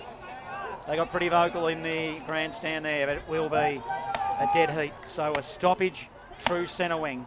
Umpire Carter throws the ball up quickly. Up they'll go. Crisp taps it to Swatton. Swatton couldn't quite collect. Ducks his head and burrows in. Good work defensively. Bode Stevens might be rewarded with a free kick. Held the footy, so it will be the Storm now off half-back. Sam Heaviside there. He combines with a couple of hand passes. Got himself into a bit of bother. South Bendigo's pressure immense. Jesse Collins aids Jack Fallon. He clears inside 50. Good defensive spoil, and he reobtains the football at centre half-back. Does Ratcliffe. He goes to Mulquinny. He wants Bode Stevens. Kick was too high for him. Isaiah Miller intercepts. He goes up to centre half forward. It's scrappy. James Davies with a tackle and another ball up at centre half forward for the Bloods. Enjoying this contest, Jason?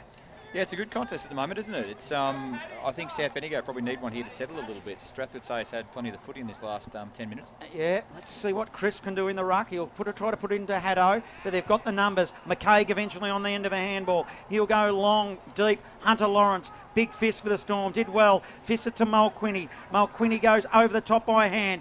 Intercept. Bloods now. It'll be Poyser. The ball spills further. He was under pressure, and it goes over the boundary line. It will be a ball in. 25 around from goal, 16-point margin. Bloods lead in the elimination final midway through this second term. Great to have you with us on this Sunday afternoon. Hope you're enjoying this elimination final. Huge crowd at the Queen Elizabeth Oval. 32 plays 16.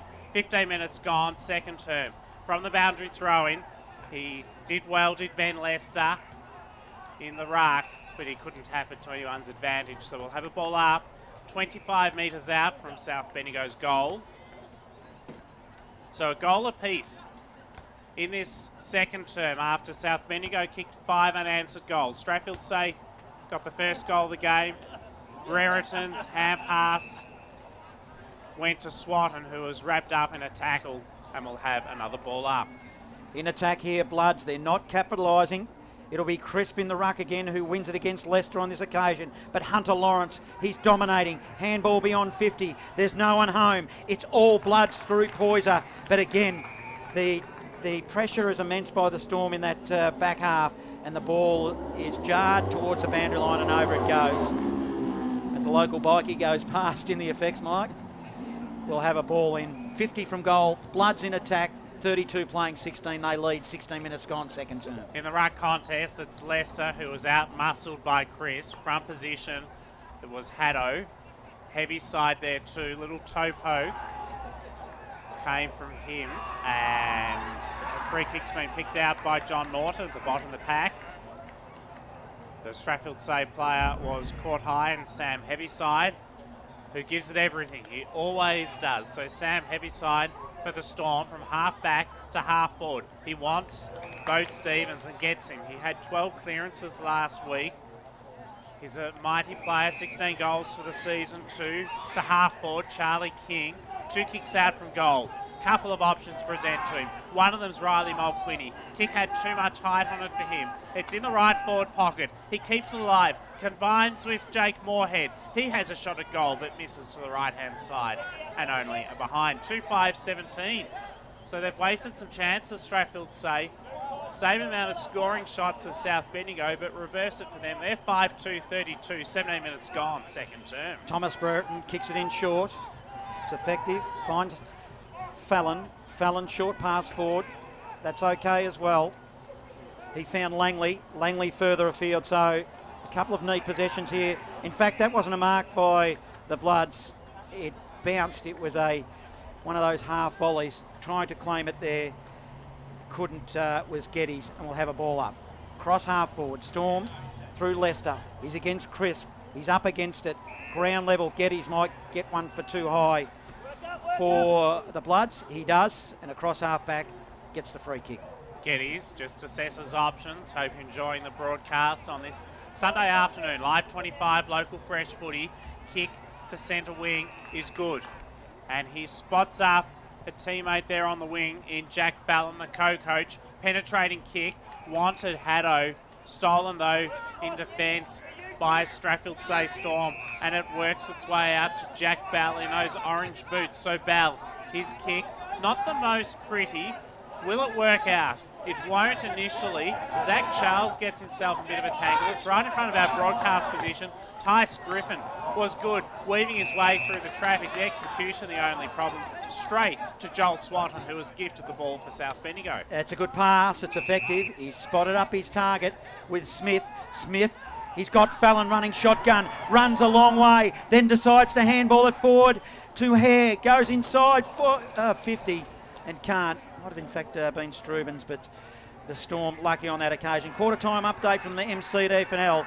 3-1-19 Navarre. Talbot are 2-2-14. Strathfieldsaye have worked it from their back line to centre wing on the pull side. Not for long though. Alex Davis gets it back for the Bloods. Does well inside 50 South Bendigo. They wanted Strubens. They didn't find him. Cooper Jones defensively has been great all day.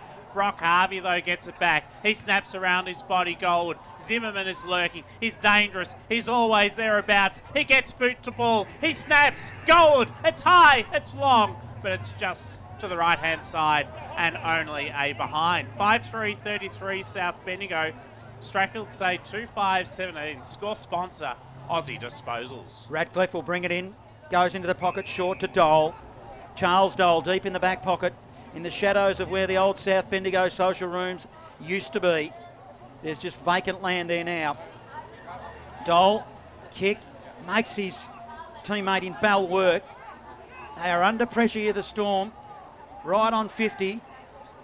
Good, strong tackling, ground level, ball spills, still at 49. No clean possession. Now it works its way out. It will be the Storm. They'll rebound. Long kick forward. Shishka is the target. Van Human got a nice bounce. Running onto it. There was Bode Stevens. Goals are open. He probably had more time than he thought and didn't make the most of it and snuck it through for a minor score, which it takes it to 19. In fact, 18. Geez, they're quick on the scoreboard. 18 playing 33. The Storm trail. Both sides just aren't taking their chances when they're in their forward 50 here. They're just, the first quarter, South Bendigo were able to find an open target and take their time, be a bit composed with the footy, but both sides this quarter really rushing their opportunities. Isaiah Miller, he wants Nitsky in front of our broadcast position, and that's a great mark. It was delightful. Ball hung up a long time in the air, but it was perfectly placed, and he had great composure, did Josh Nitsky across half back. 15 points the lead to South Bendigo as they attack from half back to centre wing. Joel Swatton in the marking contest. He left it for Alexander Smith, who dropped the sitter, and Ben Lester reminds him of it too. Ben Lester, one of 6 players for Strathfieldsaye to have played 150 club games. He's been a stalwart Johnny of the Strathfieldsaye Storm since his debut in 2011. He has. In control, just here, the Bloods on the scoreboard anyway. Chris tapped it to the opposition inland. Frankie for the Storm. He'll put it to 50. 1-on-1. Spills now. Need to be careful, Davis, as he collects for the Bloods. He taps it for the field. Geddes did well cleverly towards the boundary line, disguised it and caused it to go over for a boundary throw in. 30 around from goal, Storm in attack. They trail 18-33. Interesting observation. I don't reckon Clossie's had an influence for the Storm, Jason. No, not at this stage. Playing across half-back, but not really impacting the contest. 25 metres out from Strathfieldsaye Storm's goal from the boundary throw-in. Free kick picked out to Jesse Collins for a hold, and he'll go very short to Thomas Brereton across half-back in the Heathcote District Footy League. It's close to half-time, and it's Huntley 4-4-28 leading Colburn Abbott 3-4-22. So 3-4-24, I should say. So a 4-point difference in that one. A very entertaining clash, that's for sure. As South Bendigo work it out to the outer side, and now it's with Nitsky, who's got it on the swimming pool side. He wastes no time. He kicks off the right boot to centre half forward. Great defensive effort from Hunter Lawrence. He got the spoil. He followed up. He got the clearing hand pass. And Strathfieldsaye out. Lawrence again. He was spectacular. Kick up towards Shiska inside the attacking 50. Ball crumbs. Comes to Bode Stevens. Close to the boundary line. Free kick picked out to the Storm. Stevens to take it at left half forward. Thought it might have went the other way then. I reckon there was a professional trip that was attempted. Umpire didn't see it that way. So now the Storm. Long kick. Shiska's the target. Goal line. It almost kept it in, but didn't. Snuck it through for a minor score. Takes it to 19, playing 33 as we've approached the 23-minute mark, second term. With Bode Stevens playing across half forward, that's actually changing some of the South Bendigo matchups with Strathfieldsaye as well. So that's actually sort of influencing the way that they're bringing the ball forward. The head of football of the Kangaroo Flat Football Club, Jason Stevens, with his insights as the ball's brought back in for South Bendigo to Haddo in the back pocket. Haddo combines defensively to Collins and now to McCaig and back to Brereton, who started that defensive passage of play with the kick in. Brereton's kick into the centre of the ground. South Bendigo have numbers, and Zimmerman is one of them. It's 3-on-1 in favour of the Bloods. Joel Swanton then got the loose ball. He was tackled, dispossessed. Chance for Strathfieldsaye. Jai Chambers. Both sides are relentless, but no one can get a clean break at the moment. It's Hunter Lawrence smack bang in the centre circle. By hand to Jordan Wilson. A high ball to centre half forward. Off hands. Jack Bell, front and centre. Goalward he goes. He misses to the right. And a behind.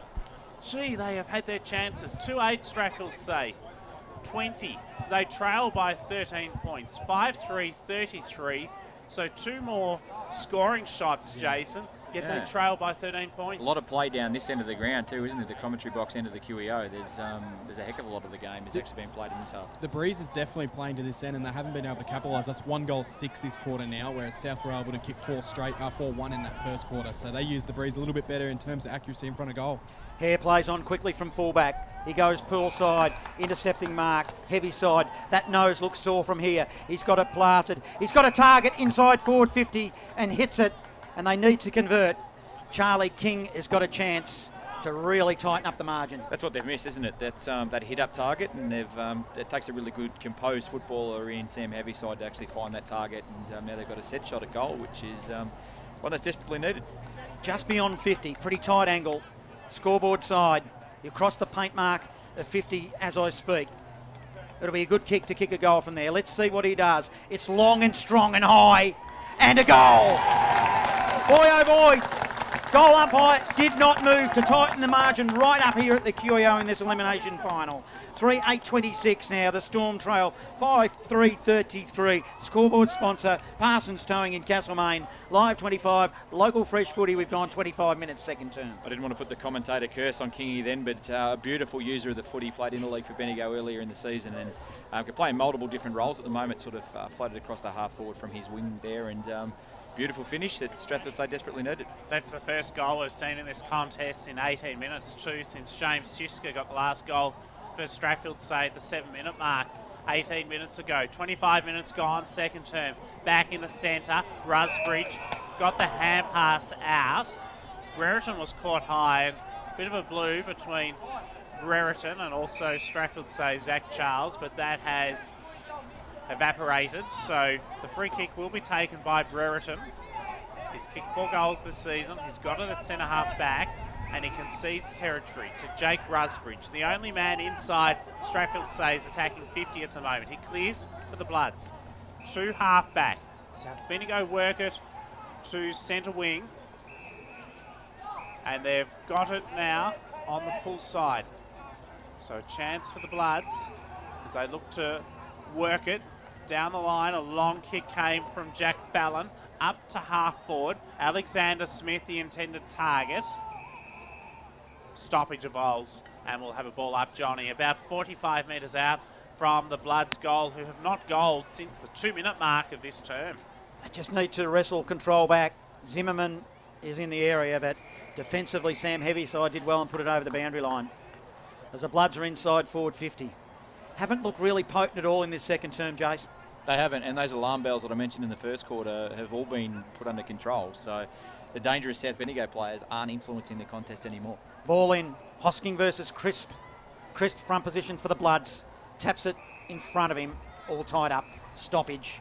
And we'll do it all again. Only a couple of minutes remaining this second term. 33 playing 26. Bloods lead. Most players are out in this contest at the moment. The Bloods couldn't lock it inside attacking 50. The clearing ball from Strathfieldsaye was good, and it found Patrick Blandford on centre wing. He went to Lawrence. Kick inside 50, but the siren sounds, and it is half time. So South Bendigo still lead 5-3-33. Strathfieldsaye 3-8-26. So it is a 7-point lead at the major interval. However, in that second term, Jason, Strathfieldsaye Storm certainly challenged, and in terms of scoring shots, they had 8 scoring shots to 3. They did, and it's certainly it's game on in the last half here at the elimination final. The second half is coming up, as well as a look at football across our region this weekend, with games continuing today. 5-3-33 South Bendigo, Strathfieldsaye 3-8-26. Lots more footy still to come. Live 25 local fresh footy. When it comes to reducing pain and rebuilding strength, Kaiser leaves nothing to chance. Our university-qualified health professionals don't just treat problem areas. They design personalised training programs using Swiss-engineered machines unique to Kaiser. These machines safely isolate the affected area, test your strength, and help rebuild your muscles for a stronger and healthier life. Kaiser, physiotherapy, rehabilitation, and strength training. Building strength with precision. Let's take a look at the Bendigo Football Netball League top 5 for round 16. Number 1, we're looking for a big grab here. Dylan Hanley from Eagle Hawk. How good was that? Let's look at that again, you beauty. Number 2, it's another great grab here. Bode Stevens this time puts it on his head. Oh, yeah.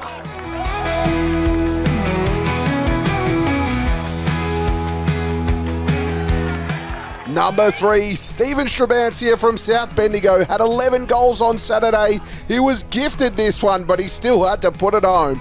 Great work.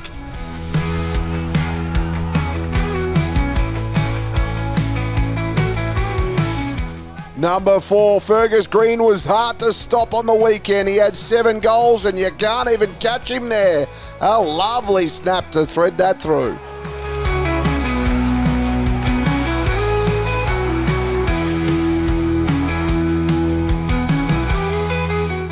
Number 5, some fancy footwork here. Benjamin Jardine from Castlemaine. Whoop! He's so elusive and he put it through. Great goal.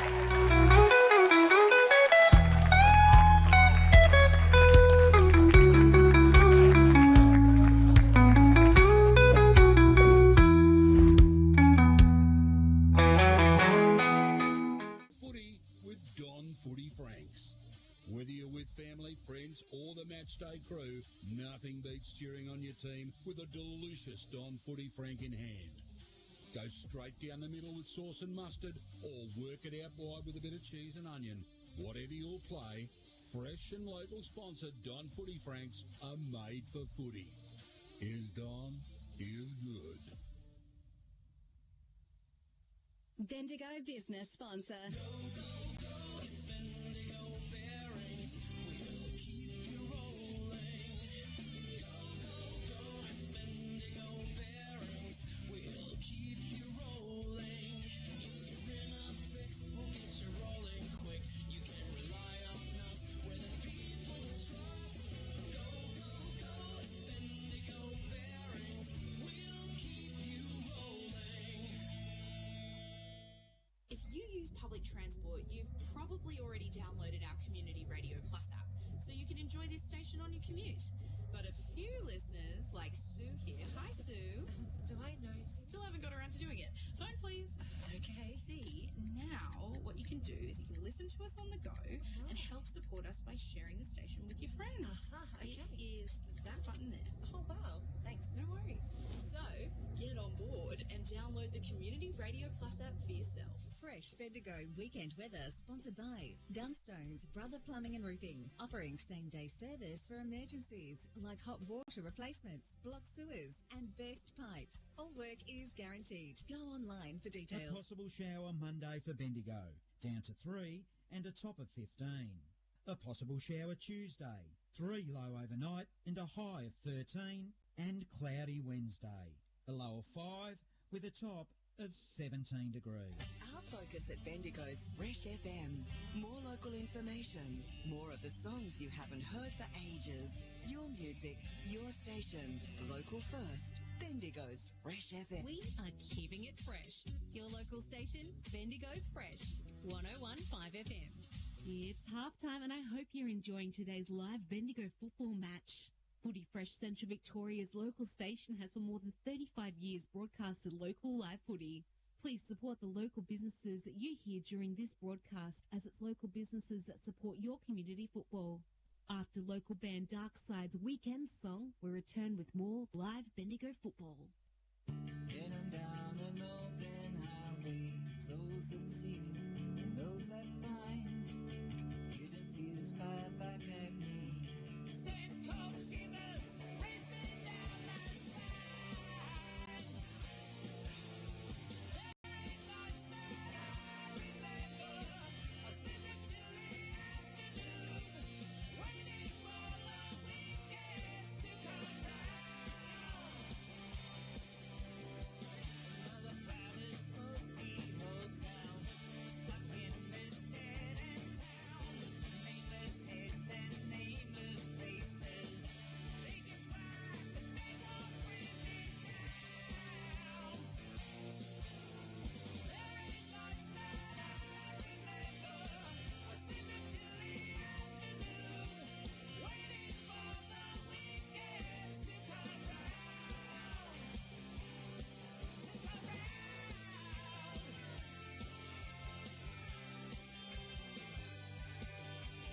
Waiting for the weekends to come round.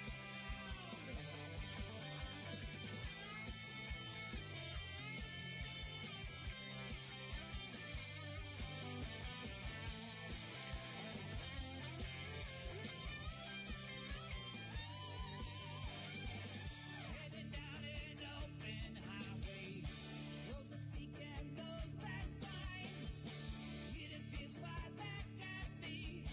Same cold shivers racing down my spine. There ain't much that I remember.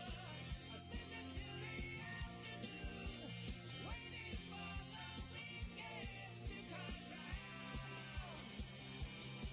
To come round.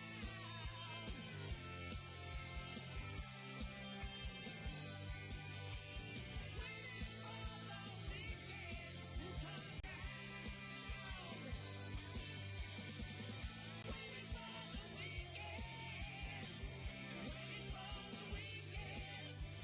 Waiting for the weekends to come round. Waiting for the weekends to come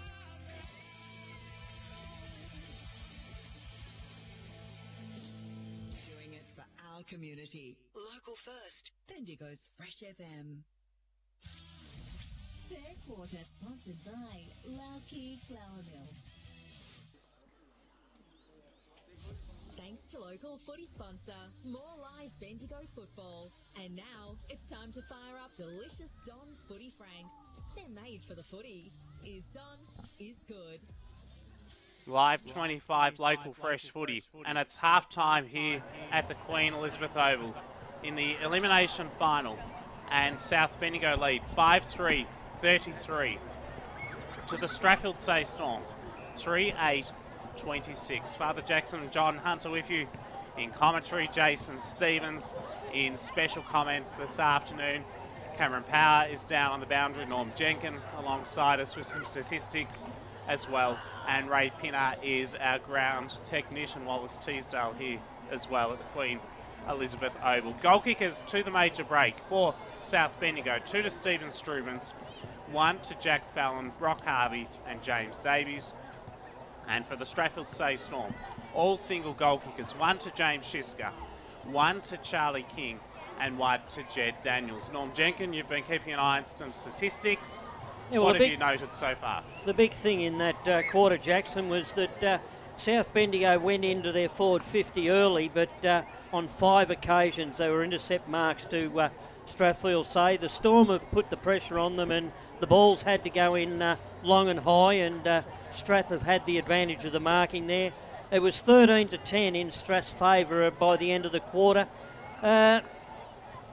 The umpires had the ball up 16 times that quarter, and there was 7 out of bounces plus 1 out on the full. It's been good today. There's only been 4 out on the fulls. The ball stayed in play, but Strathfieldsaye took control of that game halfway through that quarter, and in the second half of that quarter they had 7 inside 50s to 2, and that was where it all changed. It started from their half back line. They had 4 intercept marks across the centre, as did South Bendigo, but South Bendigo didn't use them. Strathfieldsaye did. They drew the South defence up, and it gave them plenty of room out back to go one-on-one with their South opponents. Jason, what's your key takeaway from the opening half of footy for both sides? I think some of Norm's statistics there are really interesting, Jacko, and probably watching here, just watching the game and how it's played out, it's certainly flipped at about the 6-7 minute mark of that second quarter. Felt like Strathfieldsaye won a lot more of the footy, and the key playmakers from South Bendigo seemed to fade out of the contest. So early on in that first quarter and 5 minutes into the second, the big names from South Bendigo, Fallon and Haddow and Strubens and Harvey were really impacting the contest, and then that last period, it was certainly flipped around, and I think disposals would have gone the Storm way, and South just couldn't get their hands on the footy, and the ball was played at this end. So I think we've got a real contest here. This is going to be really interesting this quarter. If South Bendigo can wake up and start moving the ball a little bit better, they need to take advantage of the wind. The central umpires, Joel Wood, Dave Carter and John Norton, are coming back out onto the ground for the second half. In case you've just joined us earlier today, in the under-18s it was Strathfieldsaye 10-4-64 down in Gisborne 5-7-37, and in the reserves Castlemaine 6-7-43, too strong for Eagle Hawk 3-8-26. A half-time score coming through also in the Heathcote District Football League thanks to Tim Hill, and it is Huntley leading 4-5-29 against Colburn Abbon 3-5-23. So kick the difference in that one. A very important game, obviously, in the Heathcote District Football League today. Yesterday, in the final, it was Mount Pleasant that downed North Bendigo 8-15-63 to North Bendigo 8-9-57. So that final today is important. Obviously, Mount Pleasant are already through to the grand final. Next weekend, the preliminary final in the Heathcote District Footy League will see North Bendigo take on the winner of that clash today between Colburn Abbon and Huntley. The preliminary final next Saturday will be played at Elmore from 2:15 in the afternoon. Norm, the Maryborough Castlemaine Football League season is obviously continuing too, and he's keeping a close eye with scores throughout this afternoon, so he'll keep us updated once we hear. And Johnny, you've been broadcasting this opening half with us as well, just while we've got a moment. Yesterday in the North Central Football League, it was week 2 of finals, and a big win to the Calder United Lions seniors. They won 10-5-65, so they've earned their place in the grand final after downing Birchip Watcham 8-6-54. So that means that in the preliminary final next weekend, it will be Birchip Watcham Bulls taking on the Sea Lake Nandali Tigers. Yeah, and a little bit of a surprise for some of us, Jackson, but should it really be when you've got Daryl Wilson in charge at the helm there? So a really good effort. I noticed Daryl Wilson in the crowd here today. Obviously, he's got an interest still in the Storm because the Wilson name continues on. And even though the Storm, they're trailing today, boy, oh boy, they've had their chances, and I think they'll rue that. Finals football is all about taking your chances, Jacko. It is very much so. So the grand final in the North Central Footy League, a couple of weeks away, Calder United Lions to take on the winner of the preliminary final next weekend between Birchip Watcham and Sea Lake Nandali. In the North Central Football League, Strathfieldsaye Storm have come out onto the ground here at the QEO, so we're only moments away from the second half. In the Loddon Valley Football League yesterday, it was Morong. 16 goals, 13, 109, too strong to Inglewood. 6-12-48. So Inglewood are out. They will be happy though because they've won 2 finals for the first time in 22 years. A great effort by the Blues. So the grand final this coming Saturday in the Loddon Valley Football League is at Newbridge. I've got Jaden Bridgewater, Donaldson down here from Strathfieldsaye. He must be pretty happy with that second quarter, just probably a bit of inaccuracy. Yeah, they certainly come back into it, which is great. We were able to get a couple of really good one-on-one matchups up forward, and we look dangerous when we get in there. We just got to stop sort of fumbling around and overusing the footy behind centre and get it in and let our forwards do their thing. So what was the key message at that halftime break? We've been here before many, many times this year, and we've shown that we can really run out the game. So we're hopeful if the boys put in the effort and intensity that we know that we can, we're going to be right in it at the end. And one last one. Are you going to do anything a little bit differently, potentially drop someone behind the ball to negate the breeze a bit this quarter, or just see how it plays out? We'll see how it unfolds in the first couple of quarters here, but we'll certainly get our forwards up a little bit so they can create a target, and hopefully we can get it in deep after that. Thanks, Jaden. Thanks, all the best for the second half. Cameron Power with Jaden Donaldson on Live 25, local fresh footy, a stalwart of the Strathfieldsaye Storm and a premiership player too.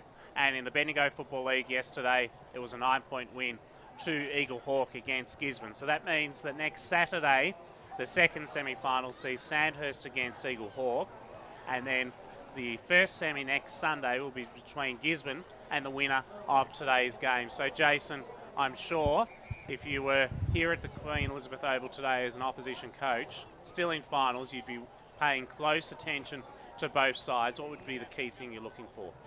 For the remainder of this contest, I think it's a pure territory battle, Jacko. There's whoever has the territory, whoever has the ball in their forward line here more often is going to win the game of footy. It sounds pretty obvious, a pretty simple game of footy, but to be honest, if South Bendigo can actually win more possession and have it forward of the centre circle their way, they'll win this contest and flip it around. If Strathfieldsaye can use the ball a little bit better, I think they're in the game as well.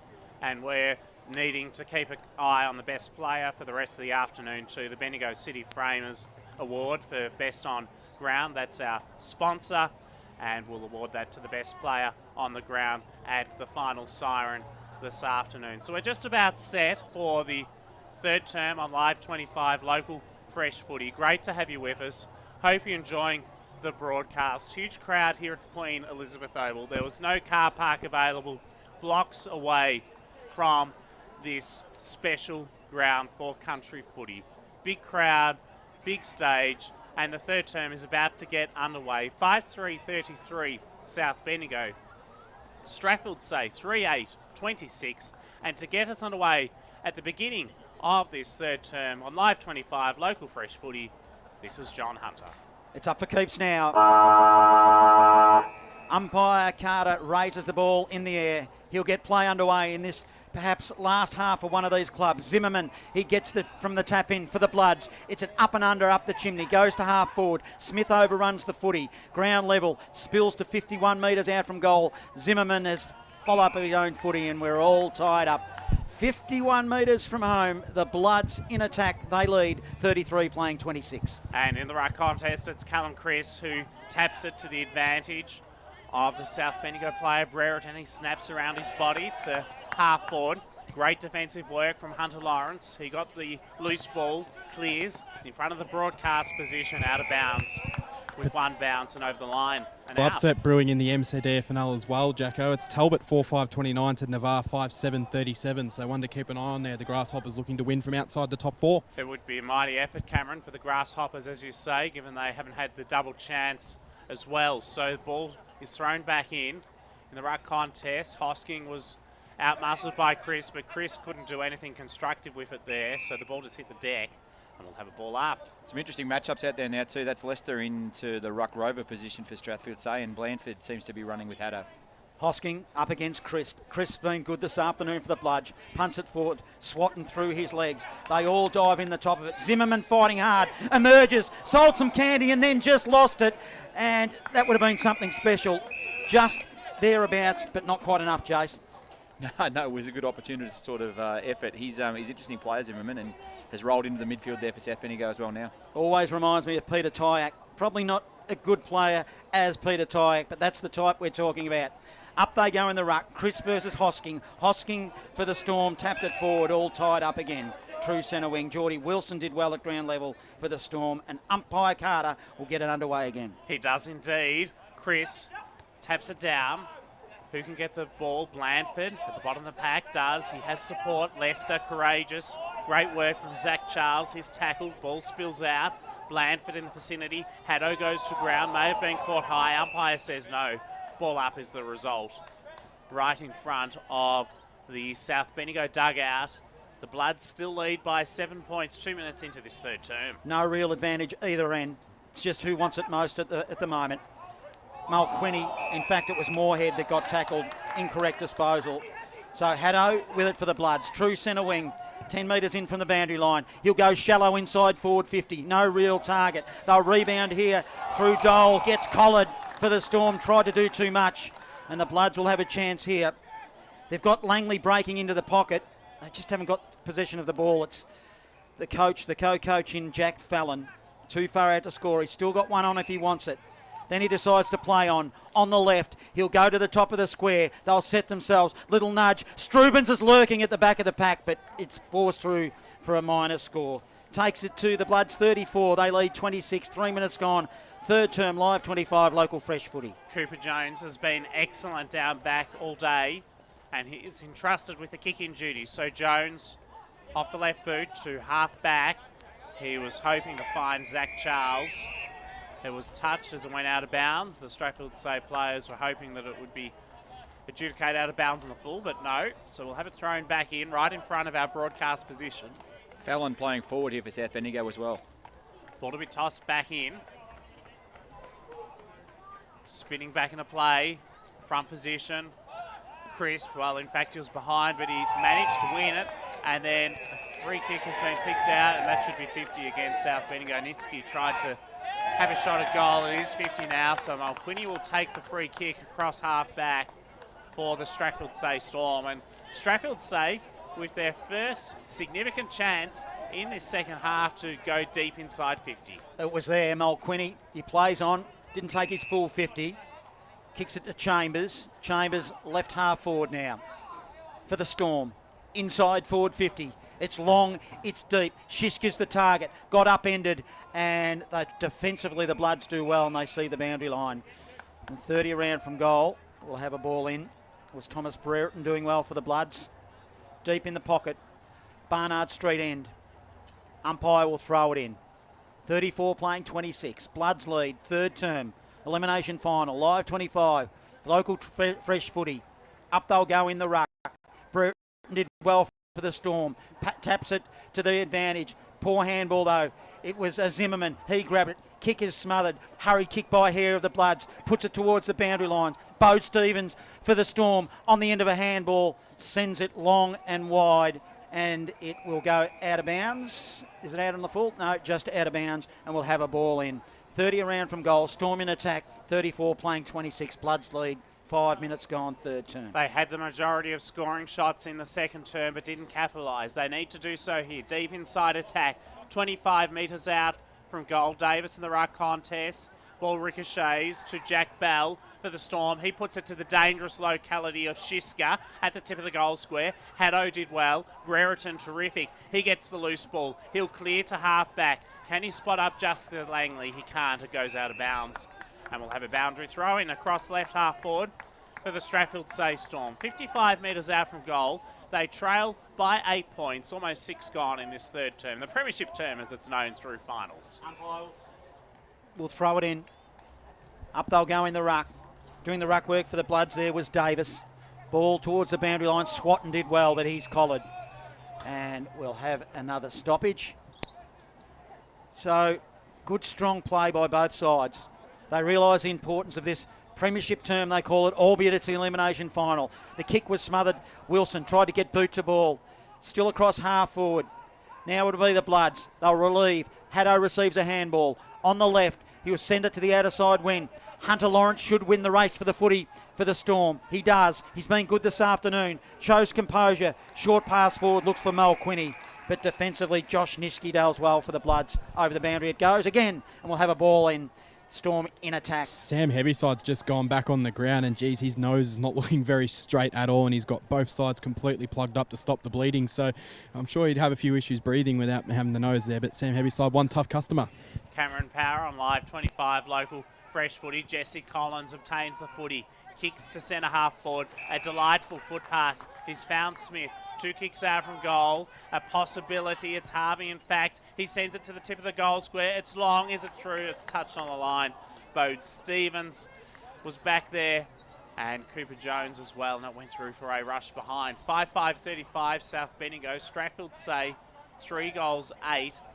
26, 7 minutes elapsed, third term. Score sponsor, Aussie Disposals. Unusually, Cooper Jones looks to come broadcast side. They rarely do from the kick in from the city end. Sends it long. Good strong mark. Front of the pack. Chambers doesn't muck around. Plays on quickly. A little bit of an aggressive kick, but did well was Van Human, who marked it for the Bloods. Now he'll turn and go. He goes long. It'll go shallow inside forward 50. They'll set themselves. Fallon, the co-coach, picks it up on the boundary line and retreats across the line as bearing down on him was Chambers for the Storm, and we'll have a ball in. 50 from goal. Bloods in attack. They lead 35-26. You've made comment about him coming down this broadcast side off the kick-in. I think it's a definite ploy from both sides because it's very choppy on this side of the ground compared to the other side of the ground, Johnny. In front position in the ruck contest, it was Tim Hosking. Free kick for a high tackle, and it's going to the Strathfieldsaye Storm. Terrific effort by Jai Chambers, who was at the bottom of that pack. He's got it across half back, assesses options, down the line. He was so loose there, was Riley Mulqueeney. And the double-digit number, it's a rare sight in country footy. He goes to Charles Dole. He's got it centre wing. He goes to half forward. Couldn't find a teammate. Ball comes to ground level. Chance for Bode Stevens. Flying shot at goal. It's across the face. And another behind. So opportunities galore have been squandered. 3-9-27 Strathfieldsaye. South Bendigo 5-5-35. 9 gone in this third term. Score sponsor Don's Small Goods is Don. Is good. Jace, it's really an arm wrestle, isn't it? Yeah, and that territory battle's in the Strathfieldsaye Storm's favour at the moment, which is it's chewing a lot of clock. If that wind is strong, South missing some opportunities here. The ball is quickly from the kick-in up on the wing. So Radcliffe tries to pick it up after a whistle is blown for the Storm, but a free kick will go to Stevens of the Storm. So a chance to send it back into the forward zone. Outer side, pool side, Stevens. Short pass forward, effective. Hits his target.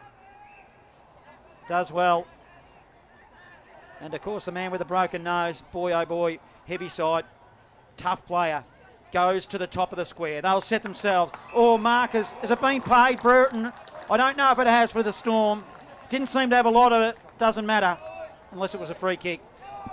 Albeit it is a kick to the Storm and they'll have a shot on goal. There's some big arms when he puts them up high there, Brereton. He's a big boy in front of the sticks. So I think it was either a mark or it was a bit of a chop of the arm, so one way or the other. So yeah, he didn't seem to hold it for mine for long enough. Either did Gary Ablett many years ago and won Mark of the Year. So let's not take that as an example.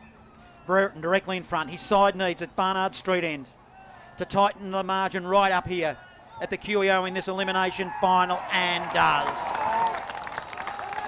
4-9-33, 2-point margin now, 5-5-35. Scoreboard sponsor is Aussie Disposals, Live 25, local fresh footy, and that makes it an interesting ball game. Jason Stevens. Yeah, they're going to have to make a change here, South Bendigo. Obviously, they've tried to use the win by having Fallon forward of the footy, but I think they need him back behind the footy at halfback and allow that leg to be used on the way out. They've been a bit conservative with their ball movement and their exits out of that defensive 50, and it's to Strathfieldsaye's credit, they're getting right back in the contest. They've kicked 3-1 since quarter time. Ben Lester in the ruck contest. He taps it down, and it's straight in the path of Bode Stevens. He had an unfortunate bounce. Lester followed up. It's bouncing around like a pinball. Neither side can get clean use of the ball. Collins put his head over it. Bravely, Mulqueen may have been caught high by Swat. An umpire said no. Putting his head over the football is Ben Lester. No one can get it out, and we'll have another ball up. But good to see Jason players of both sides giving it their all. Yeah, absolutely. And elimination final, there's no tomorrow for these boys, so really important they do.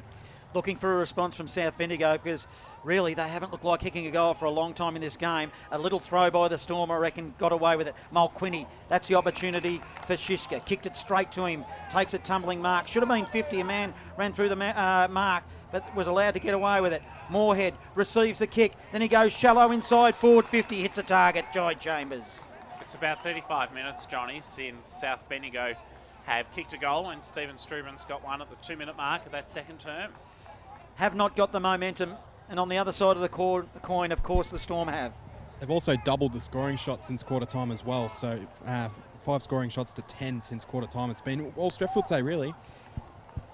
Chance to take the lead, probably for the first time since the opening couple of minutes of this game, when the Storm did kick the first one on the board. Let's see what Chambers does. 45-degree angle, crosses the 50, long kick. It won't be a goal, won't make the distance. Try to kill it, South Bendigo at ground level. A lot of players around the ball. Hurry kick out of the pack. I reckon it's a goal to the Storm. And it goes to Jed Brereton, who made something out of nothing at the teeth of goal. They do take the lead, the Storm now. 5-9-39, 5-35. Score sponsor, Jason Westcott Builder, Live 25, local fresh footy, Jason Stevens. It's a big man and an opportunist goal on the ground for a big man. So the one before was obviously too tall and hands up in the air made it really difficult, but then he's also agile on the ground. Great job, Brereton. Well, he's kicked 2 goals within as many minutes as Jed Brereton, and he has reflected the changing nature of this game. Strathfieldsaye are in control at the moment, 5-9-39, yet they only lead by 4 points, 5-5-35 against South Bendigo. Balls thrown up, Lester and Chris. Chris, a beautiful tap out, textbook style, Tanitsky, straight up the guts. Brock Harvey, footy can't get much better than that, Jason Stevens. All that's needed now is a Harvey goal from 45 out directly in front. Yeah, that's a nice way to reply. That's on the fly, Nishki through the middle. That's a beautiful kick too, well weighted. And Brock Harvey's a great set shot, so I'll be thinking this one goes through. Well, he kicked one from a similar position earlier in the contest. He will kick from probably the paint of 50 for his 50th goal of the season if he converts. You can hear through our effects mic the attempted distractions from 51 out. That was magnificent. 6-5-41 South Bendigo. They regain the lead. Strathfieldsaye 5-9-39. Live 25, local fresh footy. Our score sponsor, Parsons Towings. Beautiful ruck work again. I know we talk about Nishki's clear break from the middle, but that only comes about if you can get it on a platter from Crisp, who's been very good around the centre stoppages, and they're certainly using his dominance to their advantage. Jed Brereton come off the ground after a scuffle from that last goal as well. Jumper completely ripped, so he's now gone into the new jumper of number 15. Now the other one will be probably thrown in the bin because it's ripped to pieces. Bloods jolted back into action after that goal. A quick reply, but the ball comes across half back now. Little give over the top. The Storm will clear to the wing. Big man in Hosking. Gives it to Hunter Lawrence by hand. Got a player in Bell running for the Storm. Gives it further afield. They're going to go goalward through King. And he tried to go to the top of the goal square and hit a target and can't. The ball is killed at the goal line by the Bloods. And it goes through for a minor score. 1 point margin, 41 playing 40. Bloods lead, 15 minutes gone, third term. Thomas Brereton wants to go long, and Callum Crisp, why not? He is a giant on the Queen Elizabeth Oval. Heads to him and he takes a spectacular grab. The kick went about 70 metres. Crisp, he hesitates, he fumbles. He gets his teammate Haddo in a tangle, and Swatton and Davies in the vicinity too, but the ball's gone out of bounds. It was messy and great defensive presence from Hunter Lawrence, who helped to see the stoppage with the ball go out of bounds. Hunter Lawrence, candidate for our Bendigo City Framers Sponsor Award, $100 voucher. They've supported us for the last 2 seasons and also into this final series. So it now with the Bloods. Zimmerman gave it off, and then it's a long kick inside forward 50 for the Bloods. The kick came in by Zach Sims and then goes over the boundary line, deep inside forward 50 for the Bloods, and we'll have a ball in. 1 point margin. The Bloods lead in this elimination final. Kicking to the Bendigo City end. Umpire ball it in. Lester will do the ruck work for the Storm. Crisp towers over for him. It's body work by Crisp. Front position. Spills to the bottom of the pack. No clear winner as they're all tied up again. 40 from goal. Bloods in attack. 1 point margin. They lead. Live 25. Local fresh footy. It's a fantastic game of footy. It is curtains for the loser in season 2025. This afternoon, the winner will take on Gisborne next Sunday afternoon as the ball goes into dispute across half back. It's messy at the moment. Quick boot to ball by the Bloods inside 50, and the ball will go out of bounds. So, back where it started from the previous ball in, the umpire will throw it in. 25, 30 metres around from goal, the Bloods attack. Up they'll go in the ruck. Crisp again against Leicester. Crisp front position. Leicester pinches it off him, then tries to make a path and can't. And then gets collared and will have a stoppage. Pretty much directly in front of goal. 38 metres out. Bloods in attack. Crisp over the top. Taps it. Miller over the top. Then loses it. Hunter Lawrence does well defensively. Taps it towards the boundary line. They're screaming for an insufficient attempt and won't get it. And another ball in, 50 from goal. Bloods in attack, broadcast side to the City end. 41 playing 40. And almost 18 minutes gone. Third term elimination final. Live 25, local fresh footy. It's a fantastic game of footy, that's for sure. 6-5 plays 5-10 from the boundary throw, and Callum Crisp did well. He got it to Jack Fallon. Quick kick, but it's intercepted beautifully by Jack Bell. So Jack Bell, he's got it right on the defensive goal line for the Strathfieldsaye Storm.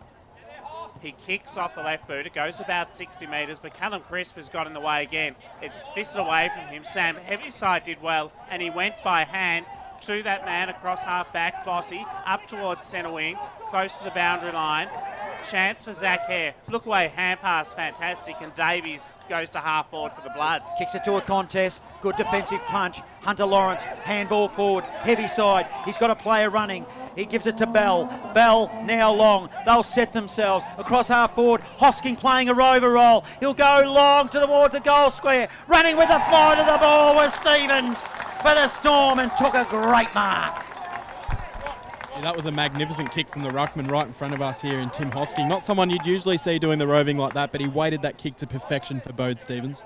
Right at the teeth of goal. He will not miss. Write it down.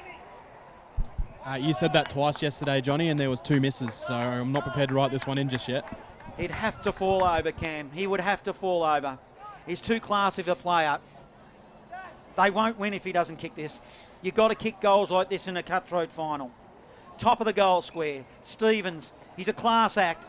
No other elements in play. All he has to do is kick through the footy. And he made the goal umpire work, but it didn't matter. He sticked it through slips for 4 runs. And that is a goal, and they take the lead back by 5 points, 6-10-46 to 6-5-41. Score sponsor, Don Smallgoods. Don is good at the 20-minute mark. Live 25, local fresh footy. Cam's right. Beautiful kick by Tim Hosking coming past the ruckman to weight that kick to Bode Stevens, who is playing pretty exclusively as a full forward at the moment. But defensive mistake from South Bendigo. 2 players up at the contest. Both didn't impact. Ball hits the ground. Leads to an easy inside 50. A 5-point lead to the Strathfieldsaye Storm. 3-1 in this third quarter. Back in the centre. Chance for Daniel Clossy. He couldn't get the takeout. Sam Heavyside can't either. Jordan Wilson front and centre. It's intercepted again. Jack Fallon deep. He wants Strubens. Fist away from him. Front and centre. Alexander Smith. It's 35 metres out from the Bloods' goal. Another stoppage, another ball up. 41 plays 46. Strathfieldsaye lead with the Bloods headed into attack. 20 minutes gone, third term. Ruck contest. Crisp taps it down. Haddo lurks. Can he get first use? He does. Hand pass to Swatton. Swatton 45 metres out from goal. Nitsky, elusive, gets around one. A second, sends it towards goal and puts it through. Terrific football. Bloods regain the lead. They're up by a point. 47 plays 46. Score sponsor, Bendigo City Framers. And here's Jason Stevens on Live 25, local fresh footy. Jason Stevens will just pick his jaw up off the bench here in front of us in the commentary box. That's a beautiful finish with the left foot. Did not look like going through, to be honest, but went through straight through the middle, and great answer. This is positive for South Bendigo. They seem to have the answers. They seem to be able to come back and get their noses back in front, but need to get the ball in their forward end a hell of a lot more. Yeah, we asked for a response and we got it. They've just been falling down and up forward, the Bloods, for the last 10 or 15 minutes. So you're right, the finish was perfect. Snicked it through, slips again, Jason, but doesn't matter. Another 4 on the board. Well, 6 if you count it as points. The analogy is there in cricket terms, though. Now let's see what can happen. Zimmerman's in the area, but Hunter Lawrence on the end of a handball with a Storm. His opportunity to go forward. The kick, it's not quite to the advantage of his forward, so it was a nice defensive mark. Bloods now, it's an aggressive kick. They need to be careful. Swatton, handball over the top. Bloods will work it. They eventually get it to the wing. Front position. Now they'll run onto it. Tapping it forward. A hold. It'll be a free kick, Bloods. Heavy side, the offending player. Free kick will go. I think that was that professional foul you were talking about there, Johnny, because he was away to the races. If he got through there, just enough with the tug of the jumper. Otherwise, Jasper Langley was away. Langley now looks to bring it inside. He goes corridor, aggressive. It's safe. Short pass, McCaig receives. On right half forward. Short pass again, sharing it nicely. We won't call it over-possessing yet. Sims, bullet ball. Oh, he hit his target. Bounced off it. Might have been Harvey. Couldn't quite drag it in. Ball spills to 50. On the end of a handball was Haddo. Gives it off to a teammate, which was okay in Poyser. Poyser looking for Harvey. Couldn't find him. Ratcliffe did well. They did through Jones. Then to Mulquinny. Mulquinny, an aggressive kick to Wilson. They need to be careful here. Haddo, Hunter Lawrence, I'm trying to give it to you, Jacko, but the pace is hot. It's relentless at the moment. Jack Bell, magnificent. He goes around the body. He wants Griffin, can't find him. Stolen by Collins. He goes by hand. Davies, kick towards centre half forward. Brock Harvey gets the footy inside. Delightful kick. Straight onto the chest of Stephen Strubens, and that was great, I heard you say, Jason, and he'll line it up from 40 metres out directly in front. Yeah, that's where they're so dangerous. If they get the ball down this end and they do get it in the hands of those really good ball users, they can create options. And the synergy between the lot of them, the small forwards, are really good at South Bendigo. So Strubens needs to kick this goal, though. Well, this would be his third, and he'd become the highest goal scorer on the ground in what has been a relatively low-scoring but highly entertaining contest so far. Stephen Strubens, he never had it in doubt. Straight through, 8-5-53, South Bendigo. Our score sponsor, Jason Westcott Builder, Live 25. Local fresh footy, and South Bendigo lead Strathfieldsaye 6-10-46. Here's Jason Stevens. There's a little bit in that, the way that South Bendigo moved the footy there when they didn't win possession of it back. They were pretty aggressive and went back through the middle. I think during the call we sort of said it was a dangerous kick that went back through the middle, but I think that's the way that they need to move the ball to open their forward line and give them the opportunity. So I'd be keen to see if they continue with that aggressive ball movement. If you're at home and you're in the man cave or the female cave or whatever cave you want it to be, do not go anywhere. We've got a big quarter of football coming in this elimination final. 1 and a bit quarters remain for one of these sides, and the other will advance. The ball spills to the outer side wing. Who will it be? Bloods through Niski. He'll go forward, around the body. He'll go looking for Harvey. 1-on-1. Harvey gave a little bit of a push. Good play by Lan Frankie, who's good for the Storm this afternoon. And at forward 50, Bloods in attack. 25 minutes almost ticked over third term. We'll have a ball up. Very great game this afternoon. Crisp taps it down. Who gets there first? Free kick for a hold.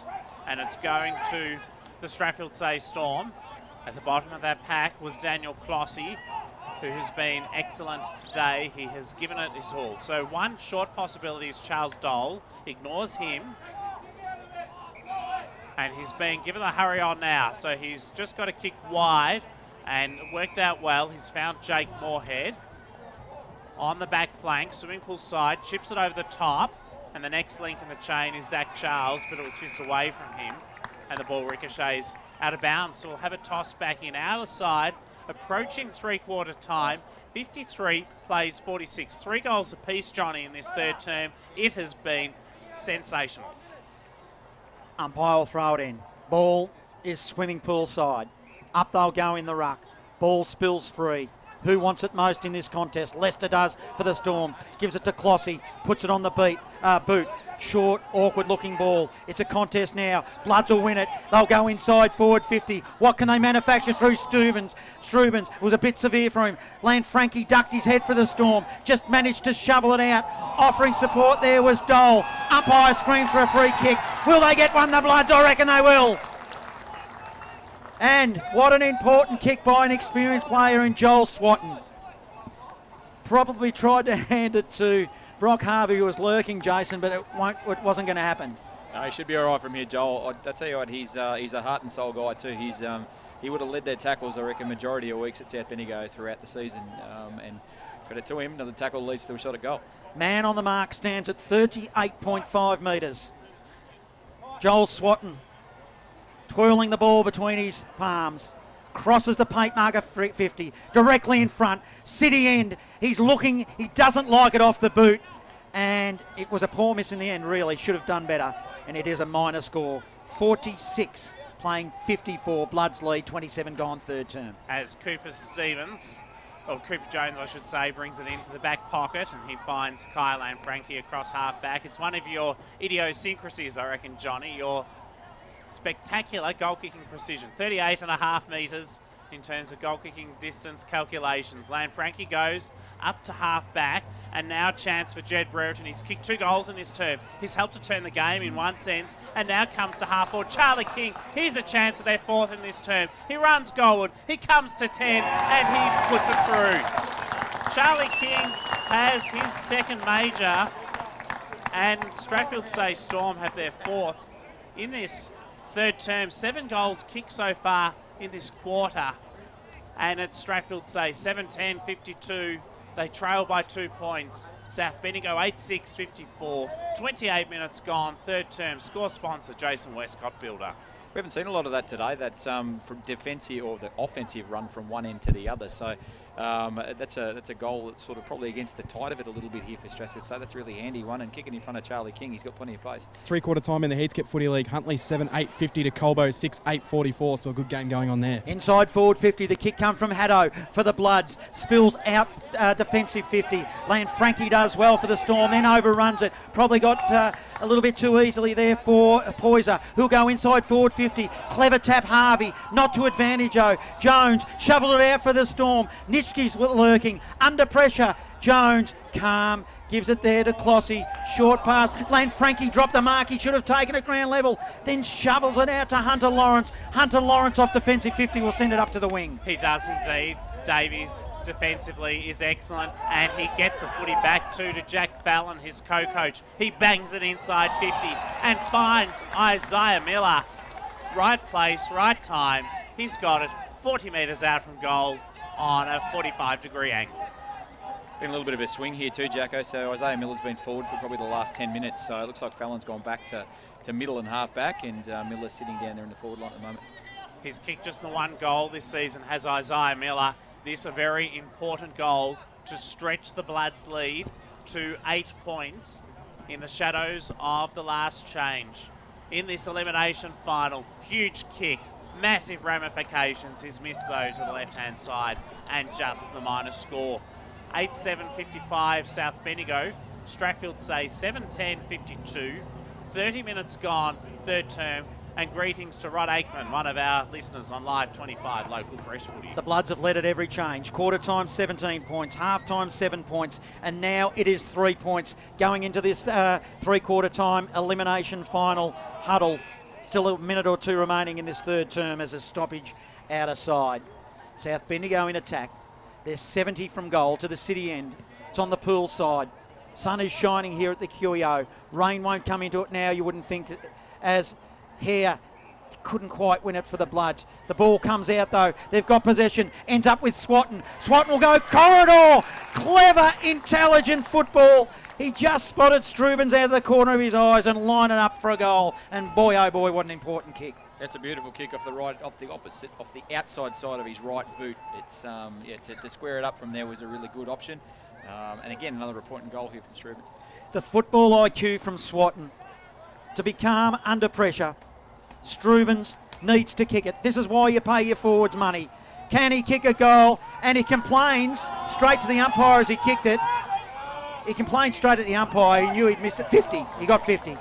So he must have known. The man on the mark moved, I reckon. Is that the way you saw it, Jason?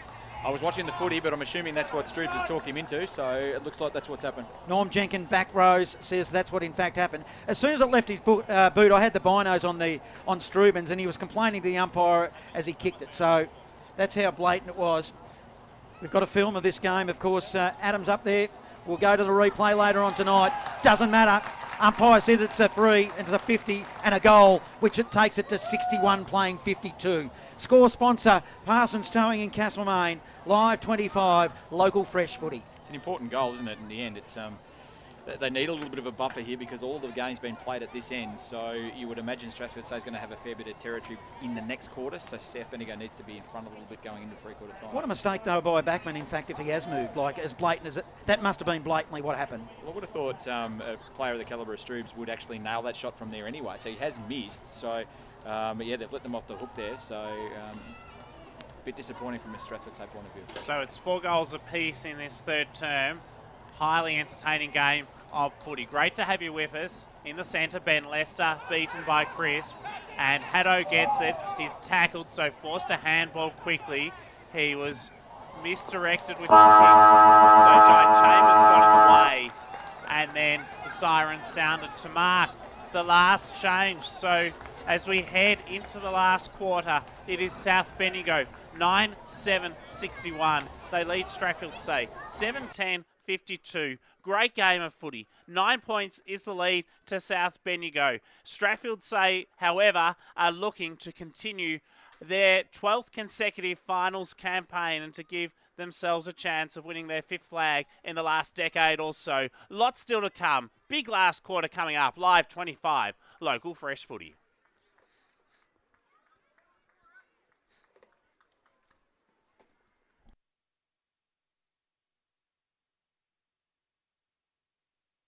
When it comes to reducing pain and rebuilding strength, Keyser leaves nothing to chance.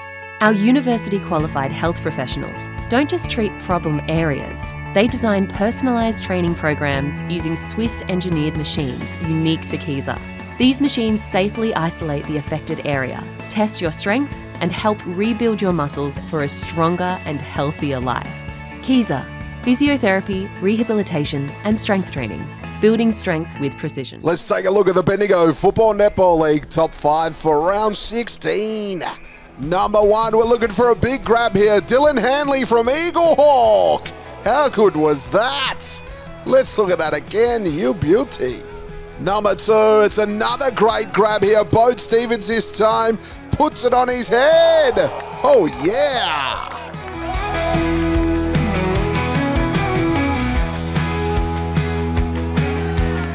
Number 3, Stephen Strabance here from South Bendigo. Had 11 goals on Saturday. He was gifted this one, but he still had to put it home.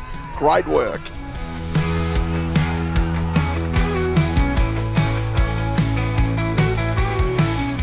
Number 4, Fergus Green was hard to stop on the weekend. He had 7 goals and you can't even catch him there.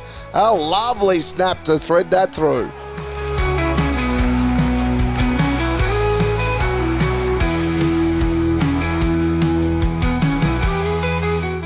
Number 5, some fancy footwork here. Benjamin Jardine from Castlemaine. Whoop! He's so elusive and he put it through. Great goal.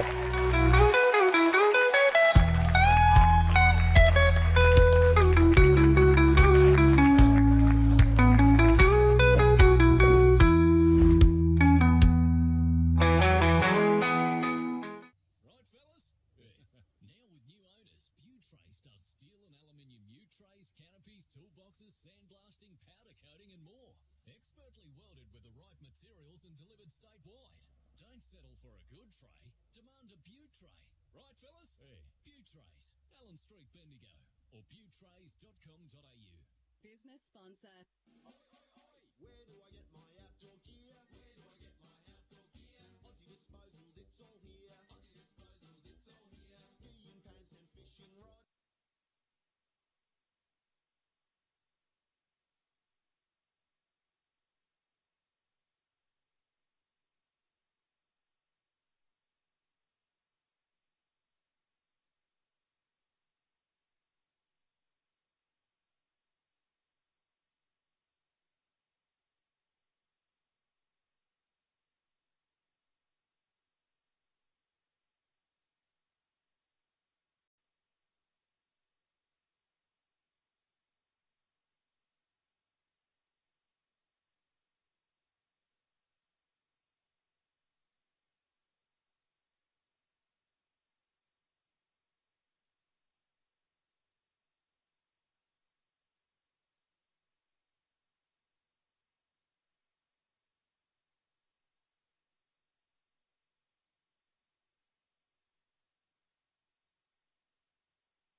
Bang, and then we continued through the contest.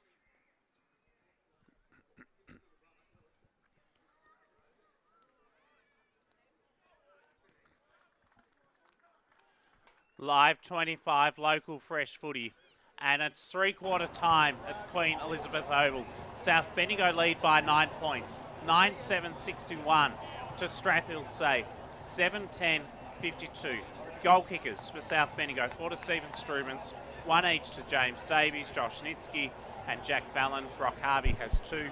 And for the Strathfieldsaye Storm, 2 each to Jed Brereton and Charlie King. 1 each to Jed Daniels, Bode Stevens and James Shiska.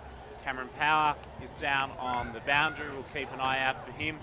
And yeah, I've just been down in their South Bendigo huddle, Jacko. So the talk is they feel like they're really on top in the ruck contest with the game that Callum Crisp is playing, and they just got to take advantage of it when they get that ball. So 7-1 to them in the centre clearances is what they were talking about. So they just feel if they can continue dominating the middle, then they'll create more opportunities. But they're relying on Strath going out the back, so they're trying to stop that, and I think they may find one go back behind the ball at stages in this last quarter to try and limit that. Jason, what do you expect in this last term from both sides? I think South Bendigo's read it really well. I think that crisp dominance in the ruck is their key to victory, so if they can utilise his dominance in that area, I think that's a big chance. But Strathfieldsaye certainly be pretty confident because the majority of the game's been played at this end. Well, we were chatting on it before, Johnny. Such close games this weekend, and in fact, between South Bendigo and Strath Storm this year in round 1, it was a 1-point win to South Bendigo over the Strathfieldsaye Storm.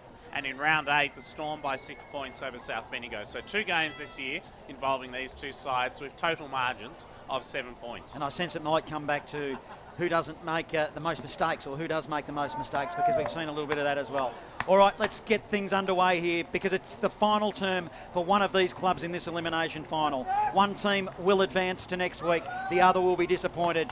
Who knows what's going to happen in this final term? At the moment, it's South Bendigo leading 61-52. To bring you all the action, it is firstly umpire Joel Wood, who's made his way up from the Riddle League this afternoon. And secondly, but most importantly, his father, Jackson Saunders. That's a kind introduction, Johnny, as Callum Crisp opts to fly high. He couldn't get a clean tap out. Josh Nitsky, Wilson helps to get the clearance for the Strathfieldsaye Storm. They don't do so well, though. Nitsky gets it back. He sends it to half forward. It'll be intercepted by Hunter Lawrence, who has been superb in this game so far. So Hunter Lawrence, he goes to centre half back. He finds Jake Moorhead, and he assesses options. Back edge of the centre square, swimming pool side. He goes to half forward. High kick. Shiska, the intended target, couldn't complete the grab. Ball goes to ground level. It's locked up, and we'll have a ball up. Well, Not much action in the opening 30 seconds.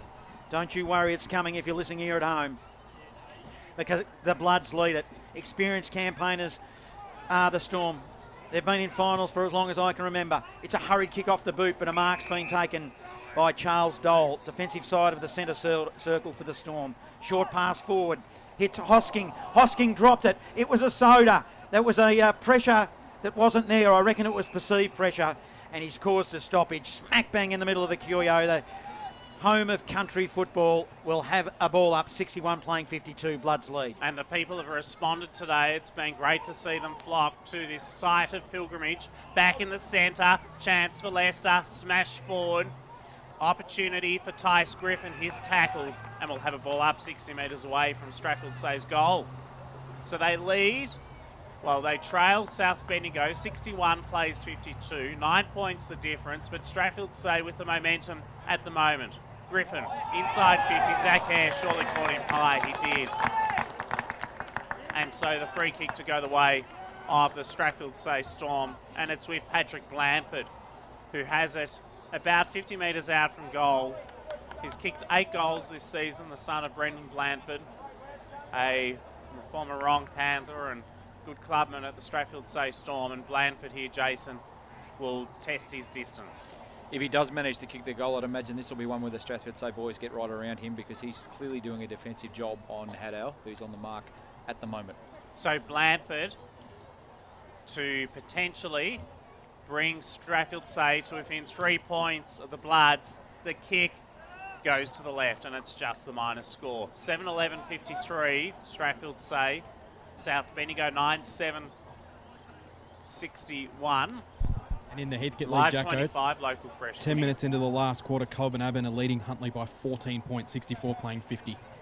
These are the errors I'm talking about, Jace. They should have kicked that goal. Should have, yes. That's a let off that one. Elimination final. They needed it for the margin. The ball goes to the outer side wing from the kick in from the Bloods. James Davies, little handball over the top. They've got numbers. Sweeping handball was ineffective, which sees the boundary line win. Poolside will have a ball in. 61, playing 53. Bloods lead. 3 minutes into this final term. Elimination final 2025. Up they'll go in the ruck. Hosking versus Crisp. No clear winnow. Haddow tries to make a path for the Bloods. It will be the Storm that emerge. Hurried kick out of the pack. Came from Moorhead to half forward. 1-on-1. In fact, it's 2-on-2 contest. It's with the Storm. They'll win it. And it goes up the chimney. Swatton looks like he's running up and down. He's tired. 59 metres out from goal. Umpire lets it go. Wilson emerges. Squirts the ball out. Moorhead by hand. Gives it to a teammate now who'll go long into the pocket. Shishka collects with one hand. He's tackled by Van Human of the Bloods underneath the scoreboard. And we've got a free kick, have we? Yeah, or the it might be a umpire stoppage. out of zone has paid a free kick for a high tackle. To Shishka. Shishka now. Here's his chance. Stands on the boundary line directly underneath the scoreboard. He could almost touch the fence when he kicks it. Distance won't be the problem. Accuracy will. You quite often see them kick him from here, Jace. This is the better side of the Curio to kick a goal from, isn't it? Shishka, slow, deliberate, an important kick for his team. Gets underneath it. He doesn't like it off the boot. It's skinny, and it goes through for a minor score. That takes it now to 54 Storm, 61 South Bendigo, 4.5 gone final term. Thomas Brereton has the footy at full back, with the Bloods going to the Barnard Street end in this last term. He works it to the full side. High kick. Pack develops off hands. Davies had a fist away from him, and out of bounds she goes. We'll need another boundary throw-in. 5 minutes gone last term. 7 points the lead to South Bendigo, but this is anyone's game. Live 25 local fresh footy. Slightly windy conditions here at the home of country footy. Ball's tossed back in. Crisp in the ruck contest was out-muscled by Hosking, who got to the front position. Good tackle by Haddow. Ball's locked up across left half forward for the Strathfieldsaye Storm, and another ball up. Storm doing all the attacking. They've had 2 chances at goal, one a hard one, one an easy. They should at least kick one of them. They haven't. It will be the Blood. Zimmerman receives a handball from the bottom of the pack from Crisp and gets collared by Heavyside and Wilson, double teamed, and we'll have another ball up. At the stoppage, 70 from goal. Storm in attack. Tap goes down the throat of Daniels for the Storm, and he gets collared. And I'll have one more go at getting it out of here. Father Jackson Saunders. As the umpire will throw it up. Perfect conditions for finals football at the QO. Hosking wins the tap for the Storm. Ground level. Heavyside at ground level, working hard. Can't get it out. And we'll have another stoppage. Your turn. 61 Bloods. 54 Storm. Storm in attack. 6 minutes gone. Final turn. The play's just got a bit static the last moment or two, Johnny. I agree with you. Lots around this contest, and that's one of the reasons why neither side can break clear. They do so now. Quick flying shot at goal from the Strathfieldsaye Storm from the paint of 50. Came from Hunter Lawrence, but just a behind. So they bring the ball back into play. It was Andrew Van Humen who went to the back pocket, and then he goes to half back for Swatton. He had support through Brereton. So Swatton into the centre of the ground, finds Nitsky. He wants Zimmerman. He was courageous, put his head over the footy, then his tackle, tried to do too much, and he's penalised for holding the ball. Strathfieldsaye Storm to take the free kick, Charles Dole. Spreads it wide. That's okay. Hits Clossy. Clossy weighing up his option. He's looking to come laterally. He's a little bit unsure.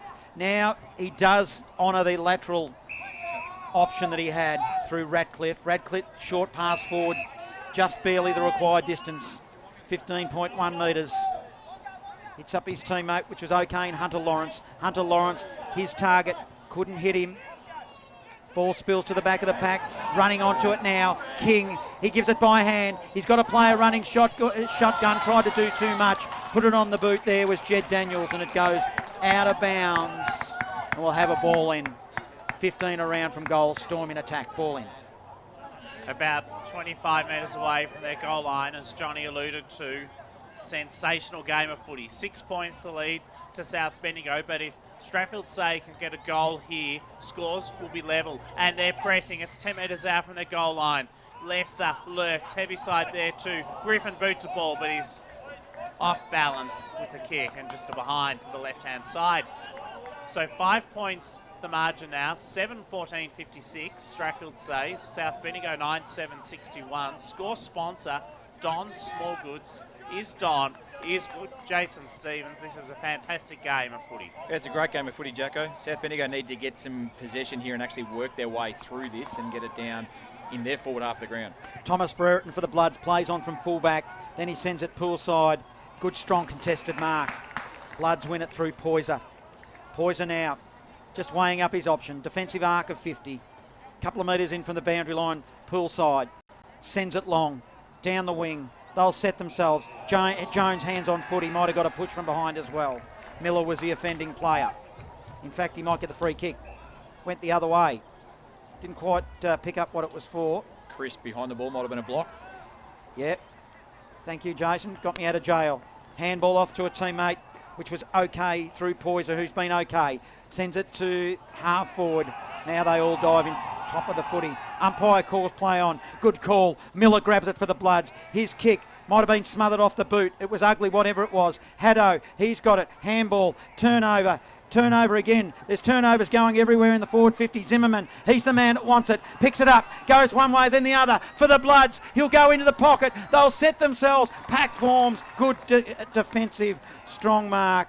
It was by the Storm. And the man with the footy is Hunter Lawrence. Who I think, Johnny, could be one of a few players in contention for our Best on Ground award, thanks to our sponsor, Bendigo City Frame, as the $100 award for Best on Ground this afternoon. Lane Frankie goes to Ratcliffe, across half back. Ratcliffe goes down the line to centre wing with that foot pass.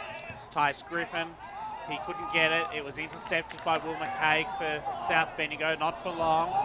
Jed Daniels reobtains it. Another turnover from the Storm, this time to Zach Hare of the Bloods. Inside 50, Struben's good grab. He's got it 40 metres out from goal. About 2 metres in from the boundary line.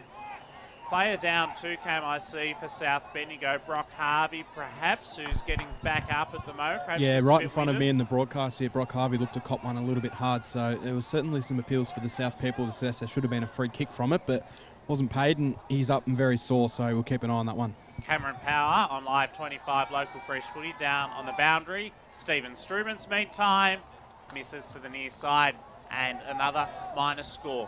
9-8-62, so it's back to one straight kick the difference. Strathfieldsaye 7-14-56, 11 minutes gone exactly in this last term on Live 25 local fresh footy. Brock Diggs shrugged the trainers off as well and has stayed out on the field, Jacko.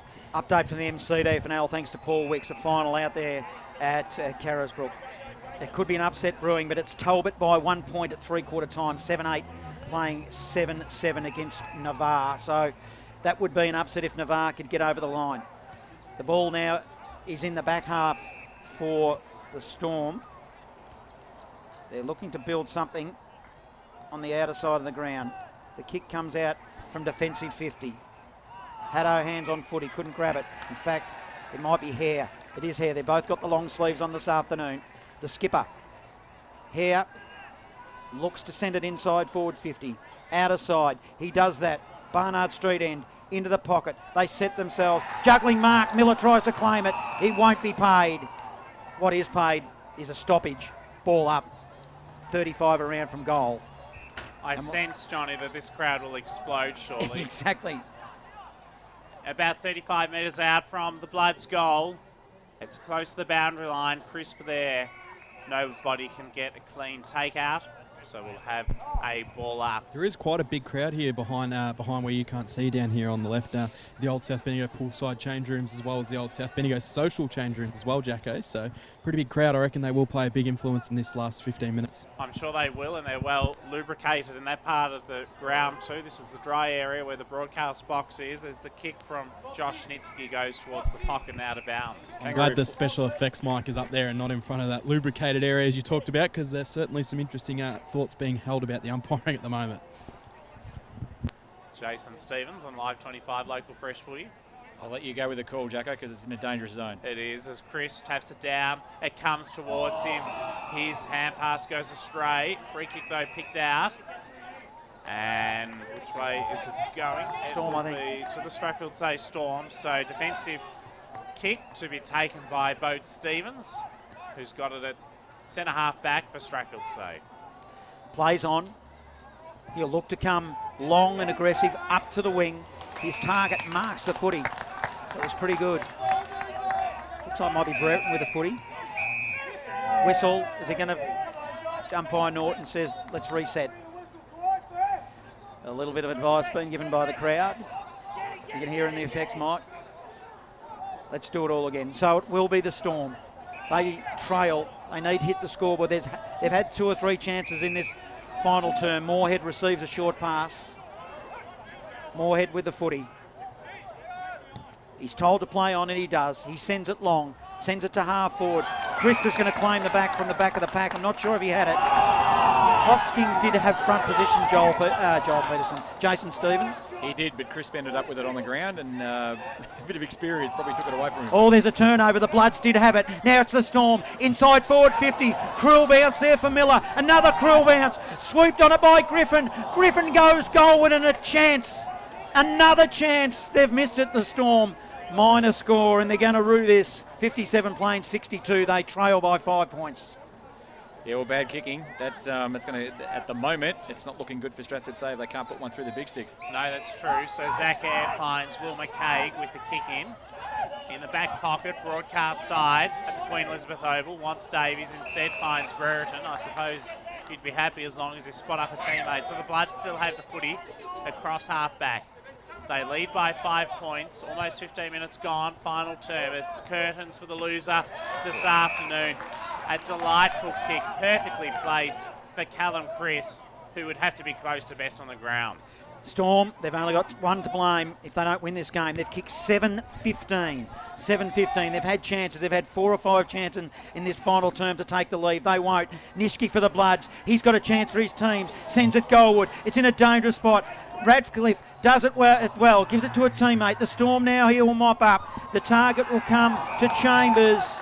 and he got one under the ear, and he might get a free kick, and it's on. It is there, and there's Player 5 down. or 6 involved. Chambers hasn't moved. Bit of a wrestle. Player down. Yeah, James Davies came in very late and just collected him quite hard there. So that's what started this brawl inside, and it's certainly the Strathfieldsaye player hasn't really moved at all since you comment on Jace. But yeah, I don't think it was anything malicious from Davies, but it was quite late. 62 playing 57. Bloods in attack. He might be in a bit of trouble at ground level. I will also say, though, Johnny, you talk about this game going down to the wire. In round 1, South beat Strath by 1 point, and in round 8, Strath won by a goal. So both games this year have already been under a goal between these two sides, and it looks like it's going to go that way again. Whatever happens here, Storm, if they win or lose, they're going to have to review the tape and make sure that they fix up this kicking problem they've had this afternoon. Yeah, the opportunity's been there, hasn't it? And you would suggest, though, still that territory's been in their favour, so there's still a chance to win this game of footy. Well, they've had 5 more scoring James shots. Davies did also cop a yellow card from then as well, so it's going to go from a little bit trickier for the Bloods here in this last quarter, playing 1 down. But I reckon Strath might be 1 down as well, because I didn't quite catch who the player that's down is, but I'm not sure he'll be coming back on either. I think it's Jai Chambers. Yeah, I reckon you're right. He's sat up now. There's trainers around him, so he's sitting up. So that's a positive from his point of view and perspective. Both sides now come together at ground level, so they're both in the huddles. So this will add a little bit of time to this game. The clock continues to tick over. It's 17 minutes, but of course we've got time on. That has been a yellow card. That's a big penalty here. That's going to make the difference potentially in this game of footy. Is that a report as well? So repercussions during the week? The umpire will cite that at the end of the game, I would imagine. So there would be footage review based on that. So I believe if there's a yellow card, they need to look at the incident. The other interesting point, just while there's a stoppage in play, there has not been 1 goal kicked for either side in this last term, and we've travelled almost 18 minutes. So that just reflects the intensity. But both sides have missed opportunities. Strathfieldsaye in particular, 5 behind so far in this last term. South Bendigo have added just the 1 behind. So Strathfieldsaye really have had their chances in this last term. They do Jai have Chambers the is momentum. coming off right in front of us. He's got 2 trainers holding him upside. Suggests that his day's done. He looks very groggy and a little bit proppy as well. So disappointing news for Jai Chambers. Short pass comes to Hunter Lawrence of the Storm, who's a candidate for the $100 voucher from Bendigo City Framers this afternoon. Our sponsor, short pass, his target slipped over in Hosking. Moorhead those off a support, grabs it, then retreats and gives it by hand to Daniels. Daniels inside forward 50. Storm, it's got to be a mark. Oh, he didn't hold it. Umpire said Bo Stevens no, then picks it up and kicks a goal. The Storm hit the front by a point, 63 playing 62. His second, and a goal almost from nowhere for the Storm. They have responded. Score sponsor, Aussie Disposals, Live 25, local fresh footy. We've gone 18 and a half minutes final term. You can instantly see the impact there if there's 1 extra on the ground for Strathfieldsaye. They were able to actually flick the ball back, and there was open numbers. They weren't covered off at all. Results in an entry into their forward 50. It's going to be hard to catch them from here. And I'm sure that effort by Jai Chambers too would have inspired them a bit, seeing his gutsy effort. Strathfieldsaye in front by a point. 19 minutes gone, last term. Back in the centre, Jake Moorhead with the hand pass. Kick was smothered in the centre. It's bouncing around, still inside the centre circle. Crisp floats the hand pass out to centre wing. Goes to Jasper Langley. He concedes territory. Finds Brody Haddo from half back to half forward. Swatton, one who wanted it. He couldn't get clean hands to the football. Kick came forward for the Bloods. Went to Zach Sims. He goes deep. He wants Harvey. Lanfranchi opposes him. Lanfranchi leads the way. He does well. He has a bounce, a second, and will clear for the Storm. Good play. Here's another candidate for the $100 voucher from Bendigo City Framers. Our sponsor. It's on here on the outer side of the ground. The ball is killed and we'll have a ball in. Lanfranchi just steamed out of the back pocket. He left Brock Harvey in his wake and a number of others. As we reset, outer side, marginally forward now for the Bloods. They need a goal. They trail by a point. They haven't kicked one in this term, as we will have another stoppage. It'll be really hard for South Bendigo to score with Cooper Jones standing in the hole. Pretty dangerous bloke to leave by himself. They need something special. Crisp in the ruck. He's been special for the Bloods this afternoon. As it's at ground level, Moorhead shovels the ball out for the Storm. He gives it to Bell. Bell can't get out. We'll have another stoppage. Jackson Saunders, let's see what you can do as we approach the 21-minute mark. Final term, Bloods trail by a point. And another blood rule too. And I think this is Sam Heavyside again, who's had lots of trouble today with what appears to be a broken nose, but he is courageous. And again, Jason, to see someone like Sam Heavyside must be inspirational. Yeah, it is, definitely. And those plugs only last a certain amount of time, so I'd imagine that's what's happened here. We're going to go 40 minutes. It is Sam Heavyside, and he's just come off the ground, and it definitely is one of those plugs, as you were talking about. It looks like it might have fallen out that right-hand side nose, but his nose is looking certainly out of alignment at the moment. A 1-point lead to the Strathfieldsaye Storm, as putting his head over the football was Zach Charles. The ball's been worked to the attacking side of centre wing for Strathfieldsaye. On the pull side, 8:15. Plays 9-8, 63-62. Strathfieldsaye with the most slender of all possible leads in this final term. Elimination final to Queen Elizabeth Oval. It can't get out again, Johnny, so let's see if you can clear the mess this time. We're in the shadows of full time in an elimination final. It's a 1-point margin. South Bendigo trail. They led for most of this game. However, the Storm have been inaccurate, kicking 8:15, and I'm treading water on the swimming pool side because it's another stoppage. Umpire Carter, he'll ball it up. Hosking wins the tap for the Storm, and they'll emerge through Blandford. The Storm, it's forward, just forward of centre. Cruel bounce. It'll go now with the Bloods. Receiving a handball will be Brereton. The Bloods to half forward. Can they win it? It's ground level. Spills to the wing. Swatton overruns the footy. Hunter Lawrence is there for the Storm. Collects, and he decides to concede the boundary line just to put some composure on his side. And we'll do it all again, ball in outer side. Only one goal kicked in this last term. That was by Bo Stevens 3 minutes ago for the Strathfieldsaye Storm. South Bendigo have not goaled since Stephen Strubens did late in the third term. From the boundary throwing, outer side, Swatton with his head over the football, he's tackled and will have a ball up. Jason Stevens, what do you see being the key in these dying minutes? From a Strathfieldsaye perspective, continue more of the same here, Jacko. If I can just continue to get stoppage after stoppage, that'll be enough to eat the game away. South Bendigo need to be pretty expansive if they can get their hands on the footy. But if they're one down, it's hard to do that. Hosking knocked it down, but Chris got it to Haddo, who got the clearance round the body to half forward. And a great mark has been taken for South Bendigo. They'll send it in. It's Fallon and a 50-metre penalty. So Jack Fallon, who's kicked one this afternoon, and that's the expression, Johnny. Dear, oh dear. Ben Lester, I think, was the offending player, Jace. I think he was. I'd like to see it again, and I'm not going to get that opportunity, but I think it's pretty difficult when Fallon looks like he is wheeling around onto his left foot and probably has taken off. So it's the timing of the umpire's call for play on. But yeah, certainly there was movement there at the mark. To put the Bloods back in front and to give them a 5-point lead at the 24-minute mark of this last term. This game gets better and better. Jack Fallon, 40 metres out, Barnard Street end, he's nailed it. It's a goal, 10-8-68 plays 8-15-63, 5 points the lead to the Bloods. Score sponsor, Bendigo City Framers, Live 25 local fresh footy. Here's Jason Stevens. Yeah, it's a good goal against the flow with a man down as well. That's probably the easiest way to actually get one if you get a 50 that actually takes you all the way into your 30 metres away from goal. So game back on. Still, that extra man from a Strathfieldsaye perspective should be able to use that to their advantage in this next 10 minutes. We don't know how long is left. 24 and a half minutes. It'll be a long quarter. There's been injuries. There's been drama. The Bloods by 5 points. They're one man down.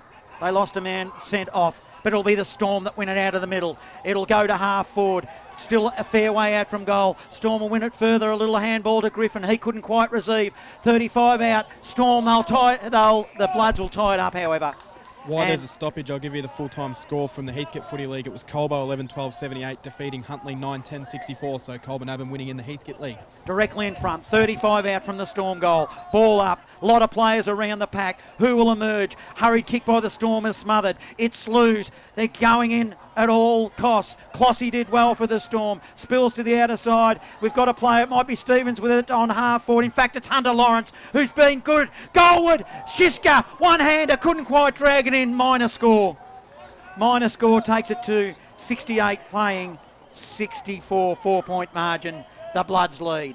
Brereton, he wants to get it down the line quickly. Jack Fallon, the intended target, ball in about 80 metres. Great spoil. Back inside 50 by the Storm. Griffin, Lester, back to Griffin, left it behind. Swatton picked it up, slammed it on the boot. Strubens, an unfortunate bounce. Went straight to Charlie King of the Storm. He combines with Ratcliffe. Looping hand pass to Hunter Lawrence. Attacking side centre wing. He goes to the city end. Long towards the pocket. Fisted away from Schister. Close to the boundary line. Hare and Andrew Van Humen combined well defensively and will have a boundary throw-in. 50 metres out from the Strathfieldsaye Storm goal. They trail by 4 points. 26 minutes gone, but they're headed into attack once more. Umpire will throw it in.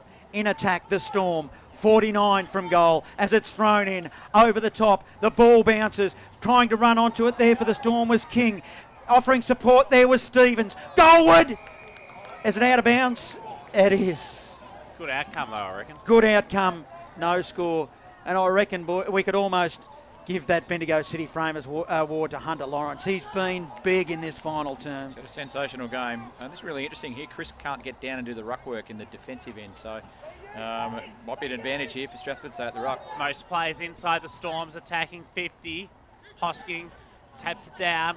Chance for Blake Poyser, does well. Gets it out of the danger zone. He finds Stephen Strubens. He gives it to McKay. He's aided by Callum Crisp. Hand pass to Josh Nitsky. He takes away from the Strathfieldsaye players. He's had 3 bounces. He takes the game on. He sends it to the man at half forward, Brock Harvey, who beats 3. All odds were against him, but he was gallant and stood up tall, did the Ron Best medalist when his side needs him most. And could the man who's kicked 50 goals for the season, the most of any in the competition, give the Bloods a 10-point lead and potentially put the final nails in the coffin of Strathfieldsaye's season?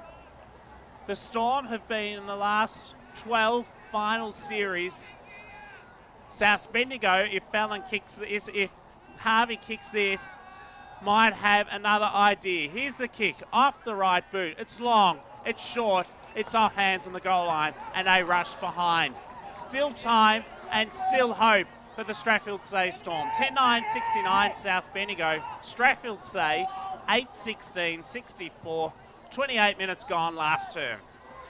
5-point margin as the ball comes into the middle now. They're not mucking around the Storm. They know. Stevens overran the footy for the Storm. Pack forms. Intensity up. It's an elimination final. Zimmerman wins it. Gives it by hand to Rusbridge. Rusbridge to half forward, but intercepting Mark Storm. And it's Hunter Lawrence again.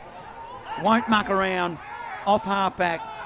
Short pass. Goes forward to Jed Daniels. Who's been good today too. Chips it over the top and finds Lanfranchi with that long hair. Takes the game on. Sends it quickly toward half forward. Sam Heaviside back on the ground. He's been battling a blood nose all day. He battles away here. Had support from Zach Hart-Charles. Curls it from 50.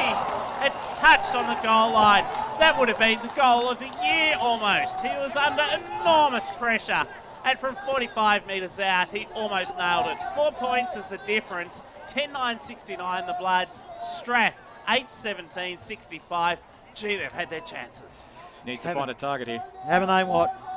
Let's see what the co-coach does. Fallon, he's been huge this afternoon as well. He sends it out of side. Picked up quickly by Miller. Miller's got Brock Harvey alone. Running with the fly to the footy. Now decides to slow it down. There still might be a few minutes left. Now they go forward. Target is hit through Strubens. Gets it into the bread basket.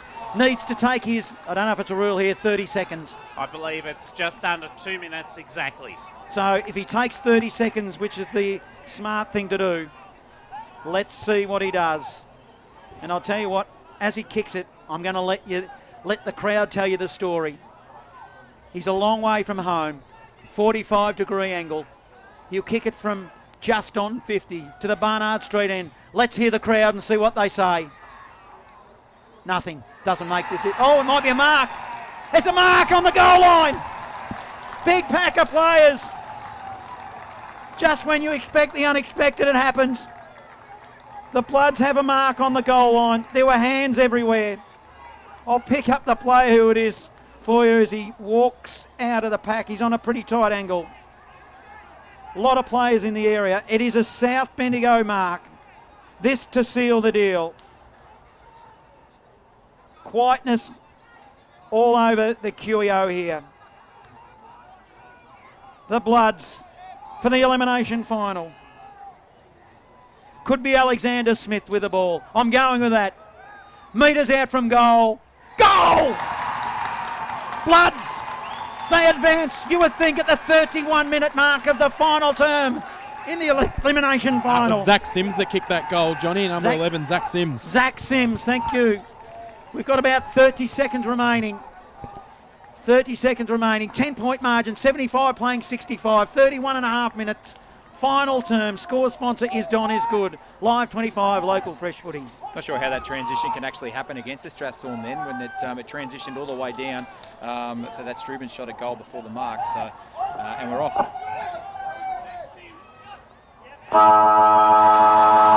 His first goal of the season and a most important goal too.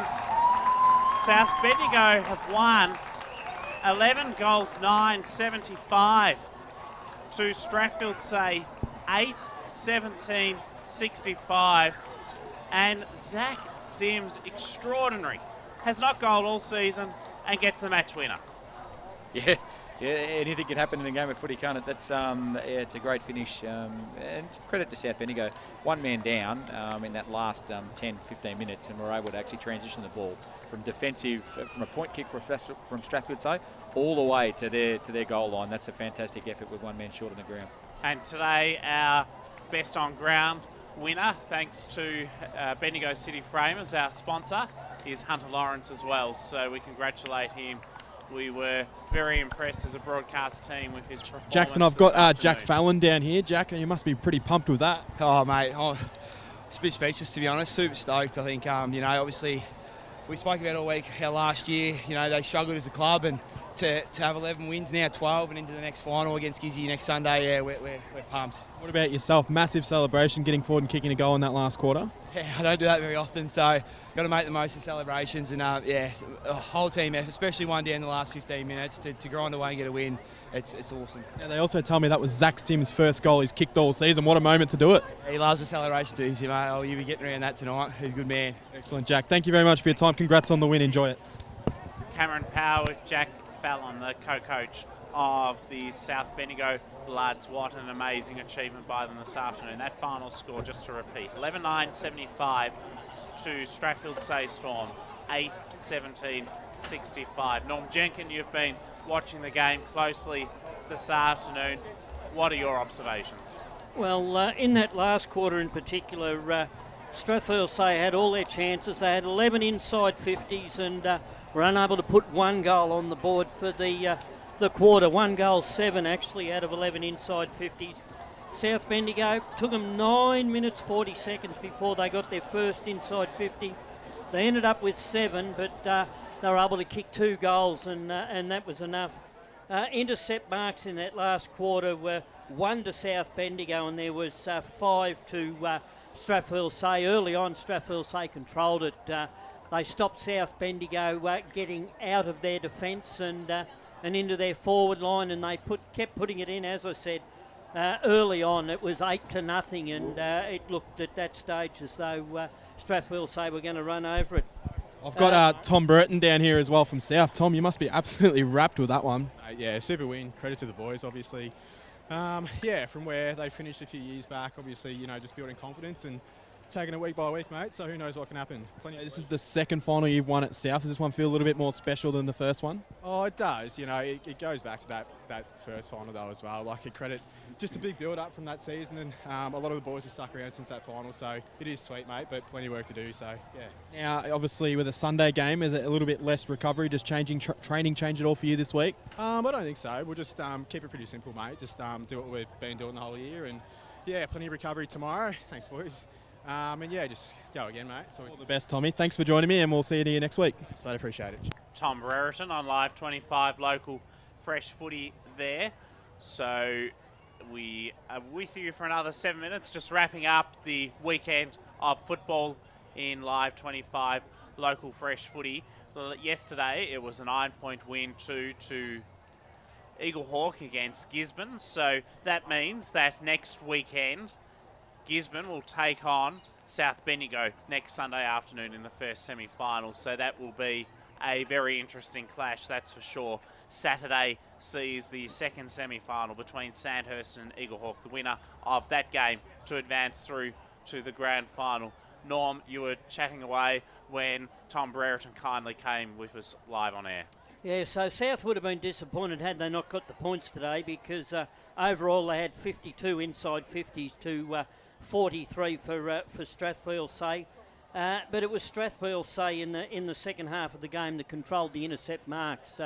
They made South Bendigo bomb the ball in the air, and they were able to gain control of it. And it was only at the end where South started to play a bit of control football that they got back on top. And you got to give Brock Harvey credit. He took his opponent to the ball in that last play. He ducked back out behind, and he was all on his own, and he waited. Zimmerman went past, and it was a lovely pass from Zimmerman into Strubens, and then Strubens didn't quite make the distance, but Sims was there, took a great mark, and South Bendigo, well, they deserved their win today. I actually thought it might have gone the other way. I must admit I am a happy South Bendigo supporter to see them get a win at the end of the day. And when you look at it, goals today, all of Strathfieldsaye's goals came from general play, whereas South Bendigo had 3 from stoppages, 1 from a turnover, and the rest, the other 5 from general play. So when they had the chances with stoppages, South were able to make the most of it, and Strath had to work for their goals, and they got them in general play. So all in all, an excellent game of football between two sides that gave their all, and South Bendigo, to their credit, were able to hold on, and who knows what might happen. They've got a 2-0 record against Gisborne when you look at next weekend, but finals are a different kettle of fish. And of course, Norm, I'm just coming in here. I was just down. Luke Freeman addressed the players for the final time, so we know he's not coaching Strathfieldsaye next year. Getting a new coach in next year, the Storm. So it was a good moment though for Strath. They're obviously very, very disappointed, but they all did get around him, and obviously he's done a pretty good job for the last 2 years at Strath to keep them consistently in the finals with lots of injuries and lots of player changes as well. So you know, that's Luke Freeman. I personally just want to thank him as well. He's been really good to us on the fresh, and he always gives us time whenever we do a Strathfieldsaye game, as well does Luke Freeman. So a little bit sad to see him go from the Strathfieldsaye Storm coaching position, but they move on for next year, and they'll be already building for next season. I'm hearing they already are building big time, and we'll watch out. There'll be a few changes at the Strath Storm next year, and they'll be up there again fighting for a place in the top 5 in the MCDFL. Final score there saw Navarre 9-9-63 upset Talbot 8-10-58. So next Saturday, Navarre will now take on Trentham in the first prelim final, and in the second prelim final Sunday, it will be Carisbrook taking on Natty Bialaba. So well done to the Navarre Grasshoppers. Got the job done over Talbot, as I mentioned off air during the day. It was 17 goals to 7. When it comes to reducing pain and rebuilding strength, Keyser leaves nothing to chance. Our university-qualified health professionals don't just treat problem areas, they design personalised training programs using Swiss-engineered machines unique to Keyser. These machines safely isolate the affected area, test your strength, and help rebuild your muscles for a stronger and healthier life. Keyser, physiotherapy, rehabilitation, and strength training. Building strength with precision. Let's take a look at the Bendigo Football Netball League top 5 for round 16. Number 1, we're looking for a big grab here. Dylan Hanley from Eagle Hawk. How good was that? Let's look at that again, you beauty. Number 2, it's another great grab here. Bode Stevens this time puts it on his head. Oh yeah.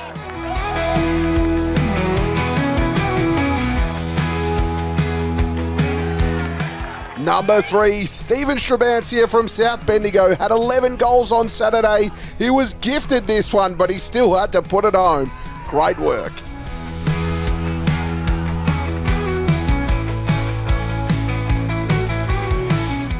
Number 4, Fergus Green was hard to stop on the weekend. He had 7 goals and you can't even catch him there.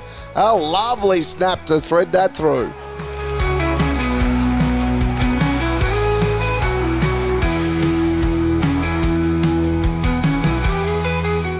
Number 5, some fancy footwork here. Benjamin Jardine from Castlemaine.